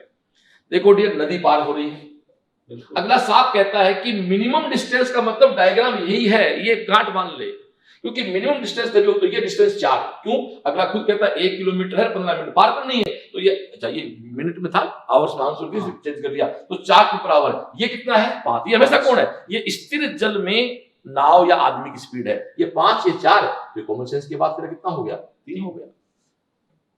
आंसर आ गया, बिल्कुल, थैंक यू डियर। आगे चले, आजा। ये दोस्तों मेरी निगाहों में नदी का एक बेस्ट क्वेश्चन है, इस पे अपन बात करें, शुरू करें। बिल्कुल, तो अब मैं शुरू करता हूं, फिर आप मेजर करते हैं इसके अंदर, ताकि बच्चे को अपने बात से बच्चे का माने बच्चे उड़ा रहे हैं। देख डियर, ये ऐसा प्रश्न है, ये आगे चलो भाई। देखो डियर, साहब कहता है तैराक स्थिर जल में v चाल से तैर सकता है, और इस तरह की जब भी बातें आती है ना यार, तो थोड़ा कलर चेंज करके इस तैराक को आप ऐसे घुसा दो, बेस्ट आ जाएगा, सीधी सी बात है। एक तैराक स्थिर जल में, तो ये तो है v, ठीक है डियर, और नदी की चाल क्या है v/2, इसको आप जरा दिमाग मतलब फिक्स है। अब नदी को न्यूनतम दूरी में पार करने के लिए तैराक को धारा की दिशा कौन है, ये, इसके विपरीत चलना, आपको इधर ये चलना ना, तो ये एंगल काउंट होगा, ये तो ये एंगल आपका काउंट इसमें ये होगा। साहब कहता है धारा की विपरीत दिशा थीटा कौन है, तो थीटा ये है, ये नहीं। तो दोस्तों ये कंपोनेंट क्या आ गया v cos थीटा, और ये कंपोनेंट क्या आ गया v sin थीटा। तो अब कहने का मतलब तेरे को ये डिस्टेंस पार करनी है ना यार, तो v cos थीटा तो इसमें खर्च हो रहा है, अपना जरूरत ही नहीं इसकी, तो आपका ये निकालना, इसमें माना कि आपको लाइफ टाइम लग रहा है t1, तो पुत्र t1 वेग बराबर दूरी बटा समय, दूरी बटा वेग, तो दूरी क्या है d, और वेग क्या है v sin थीटा। बस अब मैं थोड़ा कलर चेंज कर दूं इसका। अब देख, अब अगला कहता है कि न्यूनतम समय में, तो ये लोग तो ये तो रिजल्ट वही रहेगा, बस सीवी का भी सीधी सी बात है, जो आदमी का है। दूरी कितनी है t, तो इसको आप ऐसा करो t2 कह दो, तो t2 क्या हो गया d/v, बट इसने t2/t पूछ लिया, इसने क्या पूछ लिया t2/t1, तो t2 क्या है d/v, और वो तेरा क्या है d/v sin थीटा। ये सब कैंसिल आउट हो गए, तो दोस्तों आपका आंसर आ गया। कलर चेंज करते हैं, पहन का तेरे लिए sin थीटा। ये लोकेशन है न्यूनतम पाथ की, ये लोकेशन है न्यूनतम टाइम की, बस क्लियर, बस मजा आ गया। ज्यादा चक्कर मत पड़ना, मेडिकल की तैयारी कर रहे हो, आईटी तैयारी नहीं कर रहे। आगे चलो, अब आ जा 45, ये मेरा बहुत प्रिय प्रश्न है। एक बात सुनो, इस प्रश्न को पढ़ने से पहले आप एक कास का फंडा पढ़ लो। कास, जैसे मैं लिखूं V12, तो इसको ऐसे बदलो, एक का कलर चेंज कर दो, एक का, इसका हिंदी है एक का 2 के सापेक्ष, काश, एक का 2 के, एक का 2 के रेस्पेक्ट में, एक का 2 के रेस्पेक्ट में, काश का फंडा पहले लिख लो और बाद को बाद में लिख लो, क्योंकि अभी तो बड़ा फंडा है। यहां देखो, बोट वाटर, वाटर बोट, ये बोट का वाटर के सापेक्ष, ये वाटर का बोट के सापेक्ष, और दोस्तों इसका फॉर्मूला जो बनता है वो होगा v1 माइनस v2। सिंपल, ये काम आया। आ जाता है पार्टिकुलेशन क्या कहता है, एक नाव जमीन के सापेक्ष, जमीन तो होती करनी बात ही नहीं, तो नाव मतलब बोट, बोट है 3i + 4j गति कर, और नदी के पानी का जमीन के सापेक्ष यानी वाटर का -3i - 4j। अब वो कहता है नाव का पानी के सापेक्ष, लड़के नाव का पानी के सापेक्ष vb - vw, तो vb क्या है पूरा 3i + 4j, minus minus plus हो गया 3i + 4j, it becomes 6i plus 8j, 6i plus 8j। इसमें एक ही बात है, कास, एक का दो के सापेक्ष में तो बहुत मुश्किल है। देखो पहला नाव का जमीन के सापेक्ष, तो ये बोट का अर्थ के सापेक्ष, वाटर का अर्थ ग्राउंड का, सॉरी इसको जी लगाते हैं, बोट का ग्राउंड के सापेक्ष अर्थ नहीं है, क्योंकि जब सब कुछ के सापेक्ष है, अर्थ सापेक्ष है, तो वीबी माइनस वीडब्ल्यू, बोट का नाव का पानी के सापेक्ष, ये रहा नाव का पानी के सापेक्ष, क्यों बेटा इसमें ये ऑब्जेक्ट भी है और ये ऑब्जेक्ट भी है, एक को ठीक करना टेढ़ा मामला थोड़ा सा, घबराना मत, उल्टा पूछता तो ये उल्टा जाता है। हाँ आगे चलो। हाँ तो ये बारिश और छाती की प्रॉब्लम है, मैं चाहूँ कि आप इसको आप करें, आगे आप इसकी समाप्ति करें आज के टॉपिक की। तो क्वेश्चन था, a man standing on a road holds his umbrella at 30 degree with the vertical to keep the rain away. He throws the umbrella and starts running at 10 km/h.